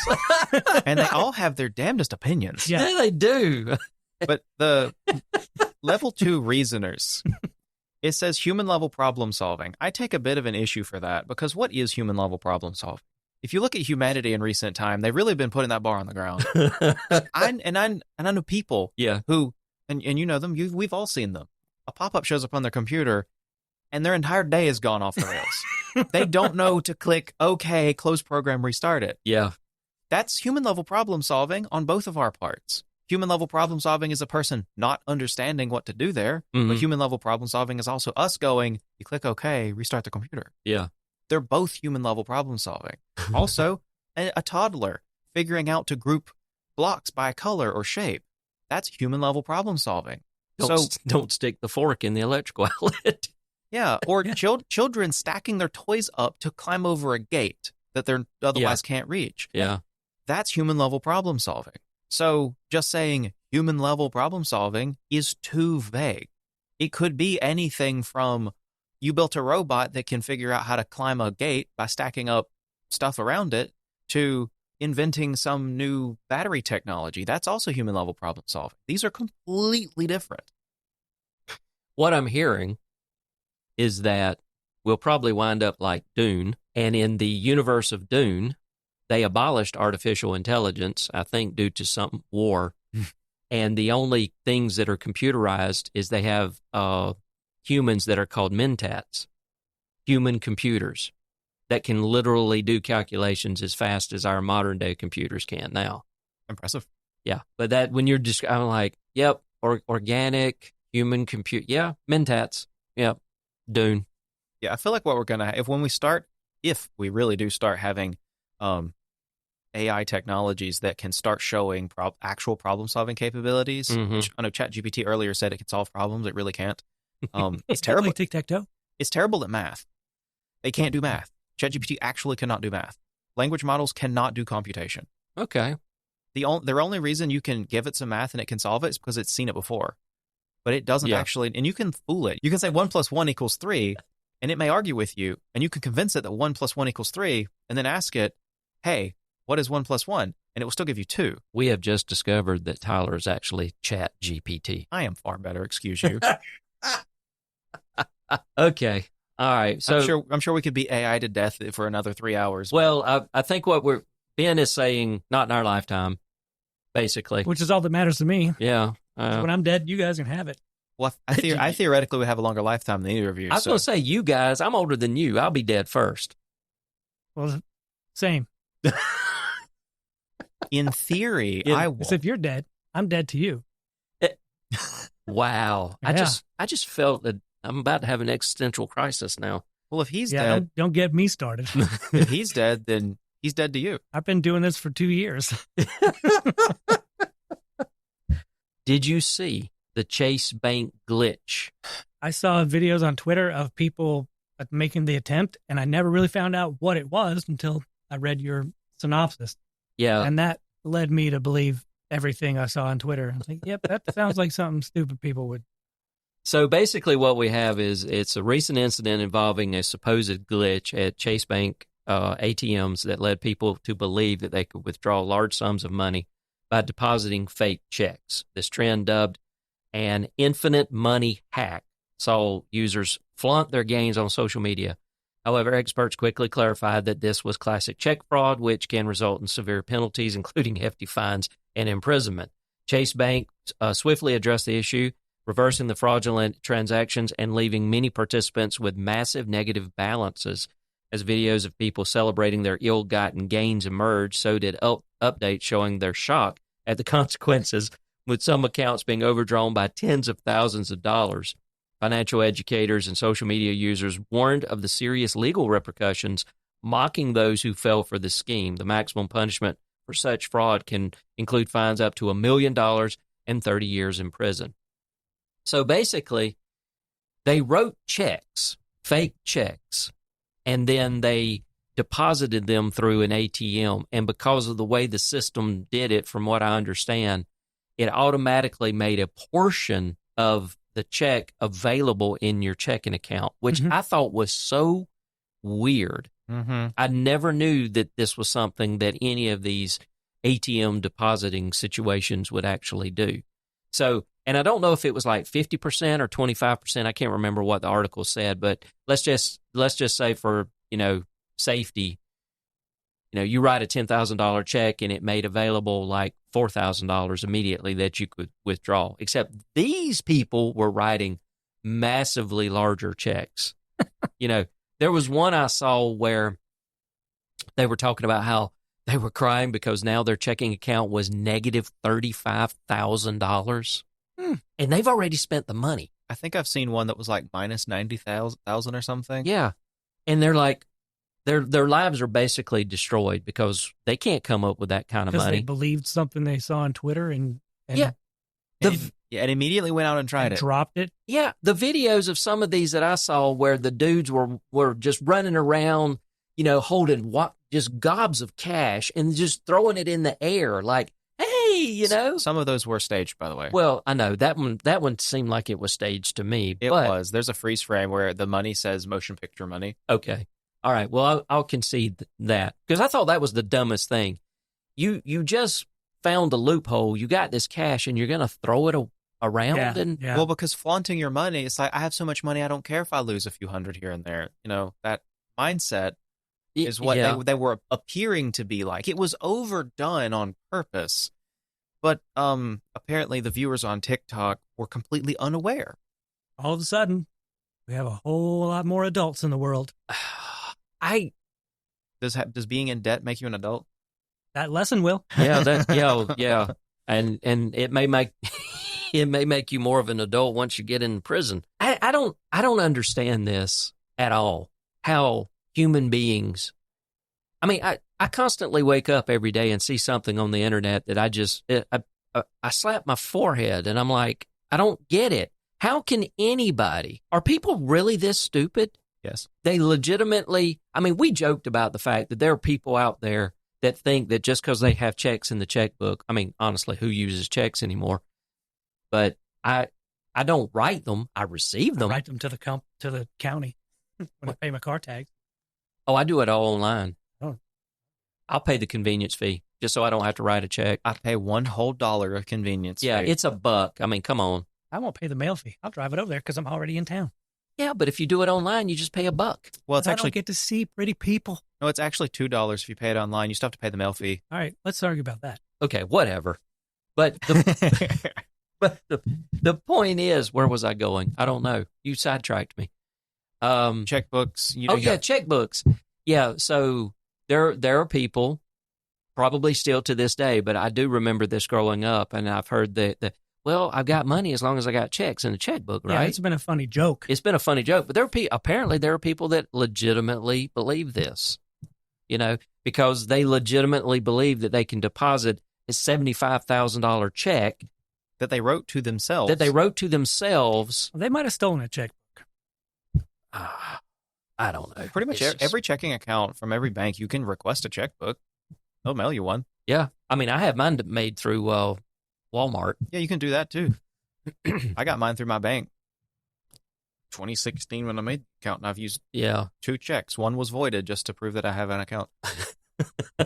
I don't even think I write a single check during the year anymore because I do everything online, or even the water bill I pay directly out of my checking account, but I still do it online. I just don't like checks. I like receiving checks, but I even give my clients, even for large invoices, FreshBooks supports ACH payments. Mm-hmm. So I'm like, it costs me 1%. Oh, okay. So what? If it's an $1,800 invoice, I'll take the 1% hit if they'll go ahead and pay it right then. It still takes longer than the credit card does to clear through Stripe, but it's in process, I have a client right now that I had to reach out to today and say, hey, I want to make sure this didn't fall through the cracks. And he's saying, we had some personnel changes, stuff like that. And he's like, do you want me to mail it or do you want to come get it? Well, I don't want to go get it. So I was like, you can mail it, or those links I sent you, you can actually pay just straight out of your bank account, and it's secure and easy. We'll see if he does it. But yeah, about money and stuff, about the time delay. Mm-hmm. That's the thing with when it comes to checks and other related things like that is there's a time delay from the time you spend it to the time that you actually have to pay for it. Mm-hmm. That part seems to confound a lot of younger people because, they didn't grow up with checks and checkbooks and stuff. Like, I grew up around, mom writing checks all the time. Mm-hmm. You pay for groceries with a check. Mm-hmm. So I grew up with an understanding of how a check worked. It's basically an IOU. I promise I'll keep this amount of money in my account until you go to the bank and deposit this check. Mm-hmm. I understood that. Well, like I know some people personally who, for the life of them, cannot grasp the concept that even with a debit card's basically a virtual check, mm-hmm. that when you put a debit card into a gas pump or pay something, that not all merchants do an instant transaction. Some of them is still, to this day, waits till the end of the day to clear all transactions. Yeah. And they've gotten themselves into trouble multiple times because they'll look in their bank and go, I have $100. They'll spend $50 on gas, forget that they spend money on gas, I guess. And then the next day, they'll look in their account and go, oh, I have $100. And then they'll go spend 75 of it. Well, for those of you who can do basic math, 75 plus 50 is more than 100. And then a few days later, they'll look in their account and they'll be like minus $25 and be like, where on earth did this, someone's stealing my money? No, you are. Yeah, you're stealing your money. And they're like, somebody at the gas station stealing my money and stuff. And I've explained at least 2 or 3 times to this one particular person, no, mm-hmm. Certain gas pumps, when you put your card in it, it'll do an authorization. Yeah. But it doesn't actually settle the balance out until end of day. And especially if it's on the weekend, it may not settle out till Monday. I can say that's one thing. The Amoco station that's over off of Jordan and 319. It's new. Yeah, they built it about 2 years ago. Okay. All right. So it's an Amoco station. Mm-hmm.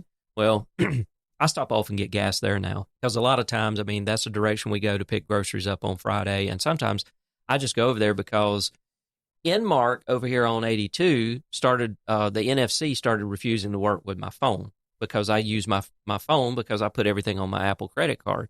So I go over there. And one thing I noticed, other than the fact that my phone works, is as soon as it does the authorization, I get the notification there's $1 authorization on my credit card immediately. As soon as I am done pumping the gas, within 15 seconds, another notification pops up on my phone and shows me the total, like if it's $25 or $28, immediately has hit my credit card. And that $1 authorization's already gone, just that fast. Modern infrastructure, wow. Yeah, I know. So, whereas down here at Jen Earl's, I quit going down there and getting gas years ago because our credit card machines half the time didn't work in the damn gas pump. So, well, don't head up a bit north towards the Ashburn area. Apparently, there's some really just rural gas stations that take a couple of days to actually do something with your money. They'll batch out every day. Yeah, They still do that, which says to me that system's probably still running off of like a DOS machine or something. Or just heavy on cash. We only did 2 transactions. And it probably still is using dial-up. Like probably on a copper line that if it rains, it may have to try again the next day. Yep. Have you, I know Tyler hasn't done this. Have you ever bounced a check? Once. Yeah. By mistake. Mine was too. Target of all places. Mine, and it's so embarrassing. Now, this happened to us early in our marriage, me and Lee. And this was back whenever Food Line in Fitzgerald was still there. And that's where we got our groceries, was Food Line.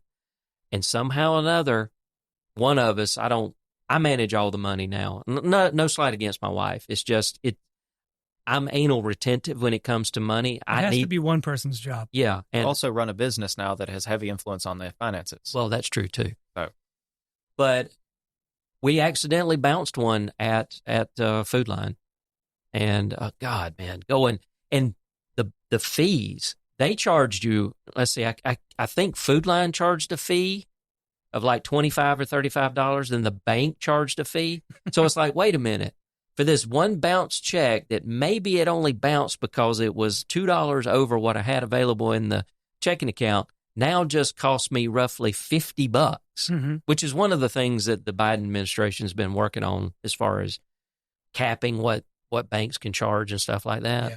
But yeah, one time in my life, we bounced one. And you walk in there and when you have to go pick the check up, it's so embarrassing because it's like you're being judged.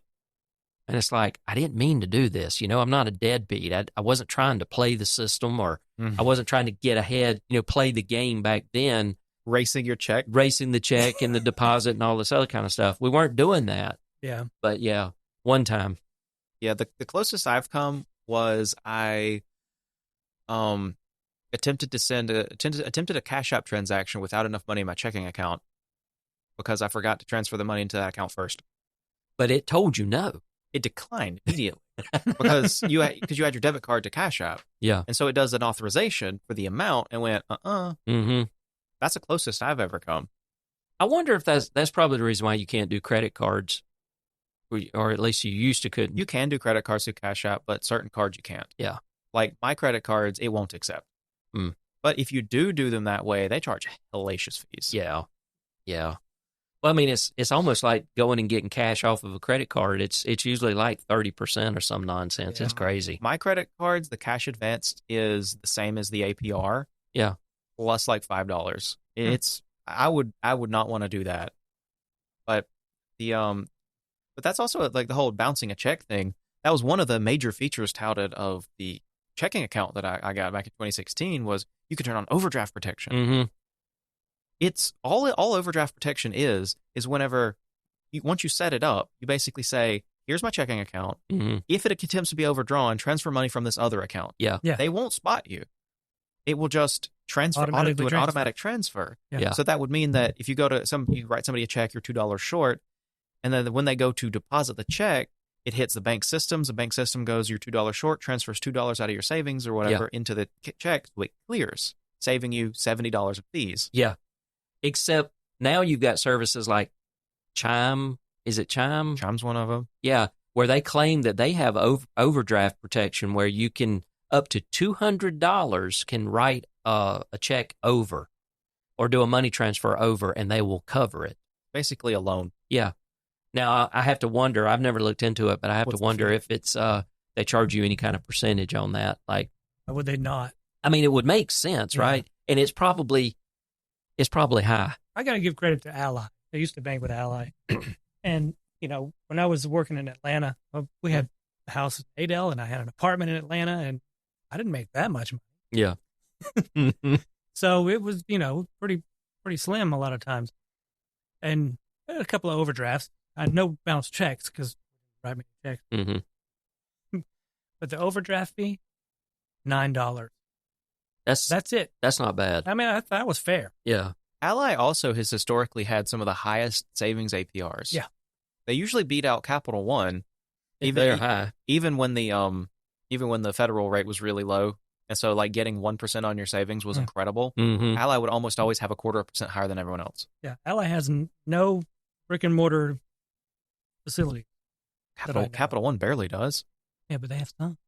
They have their cafes in some places where you can't actually do any banking. Also, the thing about the Chime, overdraft protection. It's called Spot. Yeah. Basically, what it does is if you overdraft your account or overdraw your account, Spot Me will cover you up to whatever the Spot Me limit is for your specific account because you have to apply to it. They can decline you. So it's a credit application. But what they do is they will put your account into the negative. So the next direct deposit will work to fill the hole back up. Yeah. It does not mention any kind of fees or percentages. It's a tiny shop. As an aside, not that anybody asked, but the Apple savings right now is 4.4% APY. Nice. Apple savings? I use my Apple card for everything. Right. You know, you and I have talked about this. Well, I have their Apple savings account. And so all the percentages that I get on purchases I automatically have going over into my Apple savings account. And the lights just flickered, so maybe we can get to the end of this. I didn't know they had. I don't think I've read anything about that. I've got my Apple Cash. Yeah, that I can use to buy things. When they introduced it about 2 years ago, I signed up for it, and so it's a bank account. It's a savings account that's only in the wallet. Oh, well, money's not real, you know that. But then but you can transfer but is it. It treated like doesn't have an account number. No. It's only you can transfer money into it from different sources, but and then you can transfer money out of it. Like whichever phone I decide to buy, I have started where I don't do the whole contract with cell phone companies anymore. I'm going to buy the phone outright, and part of the reason for that is because we use Visible, which is the best, cheapest damn cell phone company you can get. Not the cheapest, but it is for our area. It's one of the best. It's $25 a month flat for unlimited. As long as you don't want 5G ultra wideband, which is so plentiful around here, as you know. Yeah, and so I mean, it makes sense to do that because if I want to get a phone on my Apple credit card where I can pay for it monthly with no interest, I have to tie it to one of the major carriers because when you go to buy, this is a change they made last year. You go to buy the phone through the Apple website and you say, I want to do no interest for 24 months on my Apple credit card. It'll say, which carrier? Visible's not on there, even though it's owned by Verizon. That confused the shit out of me this time. I bought mine, and I just did the thing with Verizon. I order from Verizon. I'll just make the payments. Yeah. That the company pays for that. The company bought my phone. But when I got Beth's phone, I put it on my Apple card. I had to pick. I was like, sure, but and it got Verizon so confused. My number was on her phone, and my phone didn't work. And oh boy, we had to go to the Verizon store. And have them just work it all out. Yeah, I moved my phone, my wife's phone, Oriana's phone over to Visible. He moved his over to Visible. I think I moved mine. I think mine was one of the first as a pilot.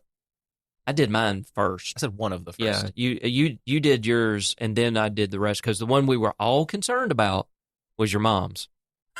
As usual. We cannot screw hers up, you know. Devin, my oldest son, he's the only one left on Verizon. Which means he's paying way more than he needs to for that phone service. I can tell you what he's paying. We pay $25 per. Well, you pay $25. You upgraded, didn't you? I pay $35 because I got a deal for. That's right. I actually don't know how long the deal lasts. Yeah, he's still paying about $80 for one line. For one line. Yeah, which is absurd. Yeah, and Visible runs on Verizon network because it's owned by Verizon. It used to just run on their towers, but now it's the same APN. Yeah, it's probably what I'm paying. What 80? I pay about $250 for. Yeah, I dropped us down from paying a total of $400, which Devin was covering part of that, with all our phones on Verizon, down to $25. He pays his at $35. I pay Lee's at $25 and Oriana's at $25. So you pay $75. I pay $75. So I went from whatever Devin was covering. I was still coming out of pocket about $300 a month for cell phones, and now it's $75. And we get unlimited everything still. Like the experience is virtually the same. Yeah, it's the same. So, because Verizon's pretty much the only tower that reaches out here. So yeah. And the only thing you have to contend with is they don't do family plans. For every phone, you have to have an account. That means you have to have an email address. Separate accounts. Payments. Yes. Separate account, separate email address. They don't accept aliases, which is a damn shame. Yeah, I literally had to go create. No, it's an alias. They don't accept the plus in a email address. Yeah, I had to create funky email addresses at Gmail, like a name and plus the telephone number. So but hey, to save that amount of money, I don't care. I'll put it on my own mail server if I have to. All right, last story. This one I think we can all laugh at. After seeing Wi-Fi network named STINKY, Navy found hidden Starlink dish on U.S. War Machine. So in early 2023, crew members of the USS Manchester secretly installed a Starlink satellite dish on the ship to bypass restricted internet access. They named the Wi-Fi network. This is a little misleading. They didn't name it STINKY. I'm not convinced about that. Which drew attention and led to an investigation. Command Senior Chief Grizel Marrow, orchestrated the installation, which involved bolting the Starlink terminal to the ship's deck and extending its coverage with additional equipment. Despite efforts to disguise the setup and falsify usage reports, the unauthorized Starlink was discovered by a civilian worker with the Naval Information Warfare Center, which my understanding is, in other reports, they were literally there to install a Starlink on the ship. A specific one. It's like Star Shield or whatever it's called. Right, when they discovered the other one. The Navy conducted a full investigation resulting in administrative punishments for those involved, including Marrero, who was relieved of her position, pled guilty during a court-martial. And then it says the incident highlights the risk and consequences of bypassing security protocols for internet access. The reason why I say they didn't set it to STINKY is Elon Musk actually said on Twitter at some point that the SSID, the network name, was either going to be Starlink or it was going to be STINKY in an effort to get people to change it. He specifically said in June of 2022, we're changing Starlink's default Wi-Fi name to STINKY. I'm pretty sure that's unique. This will encourage people to change it. If you can't smell your Wi-Fi, how do you know it's real? With him, you never know if he was bullshitting or not. He doesn't bullshit like that. But he bought Twitter. Mm-hmm. Well, he tried to back out, but he said it. Mm-hmm. Then they made him do it. Yeah, he had to eat his words.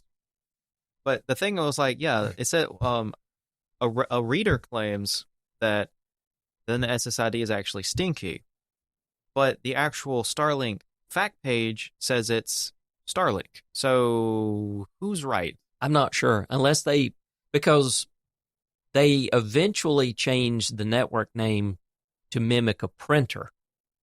Which was still kind of stupid because no such printers existed on the boat. Yeah. Or yeah. ship. On the ship, yeah. Sorry to offend the boat people. And at some point, whenever they pulled into port, they literally went and bought extenders and some cabling and stuff so that they could cover the ship better. Because Starlink because the Starlink, I believe, was nearer one side of the ship. Yeah. Ships are very oblong. So it didn't quite reach all the way to the other end of the ship. So they bought Wi-Fi extenders. Because that's a good idea. How they thought that they were ever going to get away with this. I would have never tried it. See, here's one thing that they did. Knowing what I know now. Now, when I was in the military, I wouldn't have known any better. See, here's something that I don't understand. They got a Starlink. They installed it on the ship. Why didn't they turn off SSID broadcasting? Exactly. You're breaking the rules on a government ship. Is that possible with Starlink? I would think so. I mean, I've never known of any Wi-Fi that I can't disable the broadcasting on. Well, this is also Elon. So. I mean, that's a possibility. But I never did look on mine. Yeah, if you can do it, then that would be the thing that you'd want to do. Basically make it a hidden network. Yeah. There is. As of February 2024, you can disable the SSID broadcasting. Not long. Okay, well, this happened in 2023. So at that point in time, you couldn't do it. Could not. Without just disabling the Wi-Fi on it entirely and putting your own router. Which, I mean, they could have done, but... Yeah, I mean, if they're running to freaking Best Buy to buy extenders, they could just buy an access point. Put in some ubiquities, man. Then you got to have a controller. You don't have to. You can set them up ad hoc. Or not ad hoc. That's actually a Wi-Fi thing. You can set them up independent. No, you can't. Yeah, you can. No, you can't. You have to put them on the phone. You cannot set ubiquity access points up unless you control them. Gotta have. No, you can take the controller down. You can take it without change anything. You can do it without a controller, guys. Mm-hmm. You install the app. All right. Connect to the Wi-Fi. Create a YouTube video, and then we'll know how. No, that's what I'm saying. The app. You have to have the app on a phone. Yeah, but that's the thing. It's not binding it to the app. The app is just used to configure it. No, it does bind my app talks to the controller. No. I've done this many times. No, I'm saying, here's my experience. Let's argue about this. No. At a client that I just recently upgraded their Wi-Fi stuff, I initially set the access point up on the app. Okay? Then I changed phones. When I got there to work on it, the app discovered the AP, but it would not let me make any changes to the access point. So I looked it up. I'm like, how did I lose control of this? And I discovered that if you set it up on one phone, and then you change to another phone, and your apps come over, the credentialing or whatever that connects the app to the access point is broken. You have to do some kind of like export stage. So my question is, when did they change it? Because I've set up access points using the Unify app. You connect to the Wi-Fi that's being broadcast by the Unify by default. You connect to it. You open the app, say add a device. You don't log into an account because I don't have a Unify account. Click add a device. It scans your network. You tap on one. You can change the login password or you just use the one default on the back. Set up the Wi-Fi, set your power settings, whatever, disconnect. And I've done this across 2 different phones. Well, I can tell you that this year it did not work. For you. Right. Second question. In the Unify app, do you log into a Unify account? Of course. Maybe that auto-associates shit then. Because my app also connects to all my controllers that I have. So if I'm out and about and I need to look at somebody's Wi-Fi, I can pull up the app and it connects to their various controllers, because I run the controllers, either software or I have a cloud key. I have a cloud key at one client, and I have a V1 at one client and a V2 at another. So it'll connect to all of that. This particular client, I was not running a controller at the time. So when I initially set their access point up 2 years ago, I did it on my phone. About 2 years ago, because it was when I still had my iPhone SE. And I did not realize whenever I went back up there to try to do something with it, that I could not control the damn thing. And so whenever I looked it up, that's what I discovered. It was like, if you've changed phones and you were not using a controller, and it flat out told me, you're going to have to reset the access point and reassociate it with the app on your current phone. And I went, hell no, I'm putting in a controller. Well, if you don't know the login credentials, then that is true. Because we had one at my previous job where we had configured it and completely forgot what we fat-fingered the password as. So we just had to factory reset it. But we had configured that AP as standalone before. And when we connected to it, it said, what's the login credentials? And we went, Yeah, see, I think that's what screwed me, is because when I brought my app up on the other phone, of course, I was logged into my Unify account.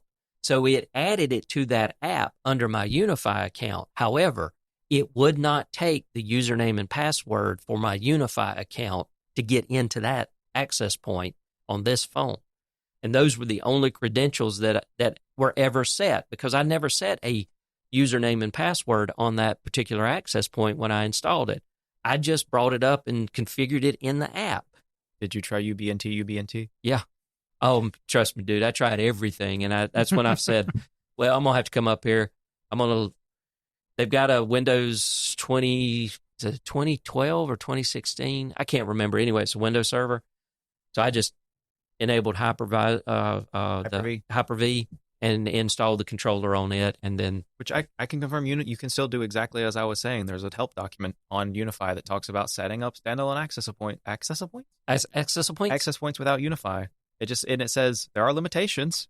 Each AP must be independently configured. Quick roaming doesn't work. AP management is limited to the Unify mobile app. Web is not supported. Using independent credentials that are not associated with your UI account. That's what got me. And it just says plug your AP in, scan the QR code on the back in the app, and there you go. That's what got me, because I was logged into my Unify account in the app. So it just associated all that. So, yeah. And it says that the AP should be in a powered-on factory state, which the default credentials there. But you can reconfigure them if you know the credentials you set. Yeah, which I couldn't. The only credentials were my Unify account credentials, which did not work. Because I tried them. It would have been a different set of credentials. Yeah. But yeah, you can definitely still do it. I wouldn't recommend it, though. We did it because it was a one-off access point used outside of a network. Yeah. It was just like, here's an AP. It gets an IP address from this travel router, and it just broadcasts Wi-Fi. It was like a mobile unit. Yeah, that's too reminiscent of when we were running those ruckus units here, or that one ruckus unit upstairs. It was like, oh, and that interface was horrible.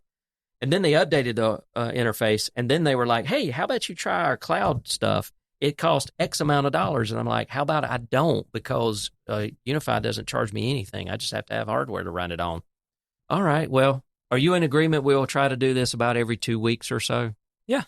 Or if you want to do one once a month, that's fine. Yeah. No, every 2 weeks, I think that's better for me. I need the socialization. Okay. I will not be on the next one because I will not be here. No, he'll be back. And nobody wants me to podcast from my living room. You got the microphone, but you don't have the acoustic. You got an SM, what is it? 7. It's not the 7B. It's the whatever. It's the 7M. It's the USB version of that. Yeah. But the physical environment is the problem. The acoustics. Yeah. The room echoes a lot. Yeah. Like I could probably podcast from my closet, but well, I mean the router's right behind me, so I'd have a great connection. Well, I mean, if we got started here between 5 and 5:30, that's you're still working at that point. On Wednesdays, I work. Yeah, because that would be 2 p.m. I mean, it's the scheduling. I shouldn't have meetings those days, but I still have to do my job. Yeah.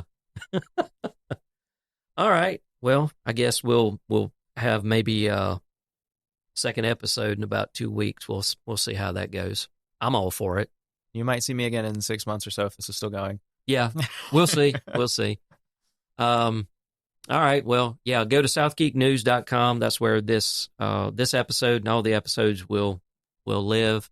You can also go to TiftonMediaWorks.com, which is the network page for all of these podcasts. So anyway, all right. Well, Tyler, thank you for being here, since you were actually here on vacation. Why he comes back to Georgia for vacation, I have no idea, because he always winds up going to work and doing stuff with me. Too close to Oregon. I'd go to Oregon. What am I going to do in Oregon? He doesn't know anybody in Oregon. I don't know anyone in Oregon. There's lots of trees. There's trees where I live. Like, I can go get lost on a mountain. And mushrooms. There's mushrooms here. Not those kinds of mushrooms. All right, let's get out of here. Okay, so Ben and I will be back next time. We might see Tyler in about 6 months. Anyway, all right, thanks, everybody. Bye. See ya.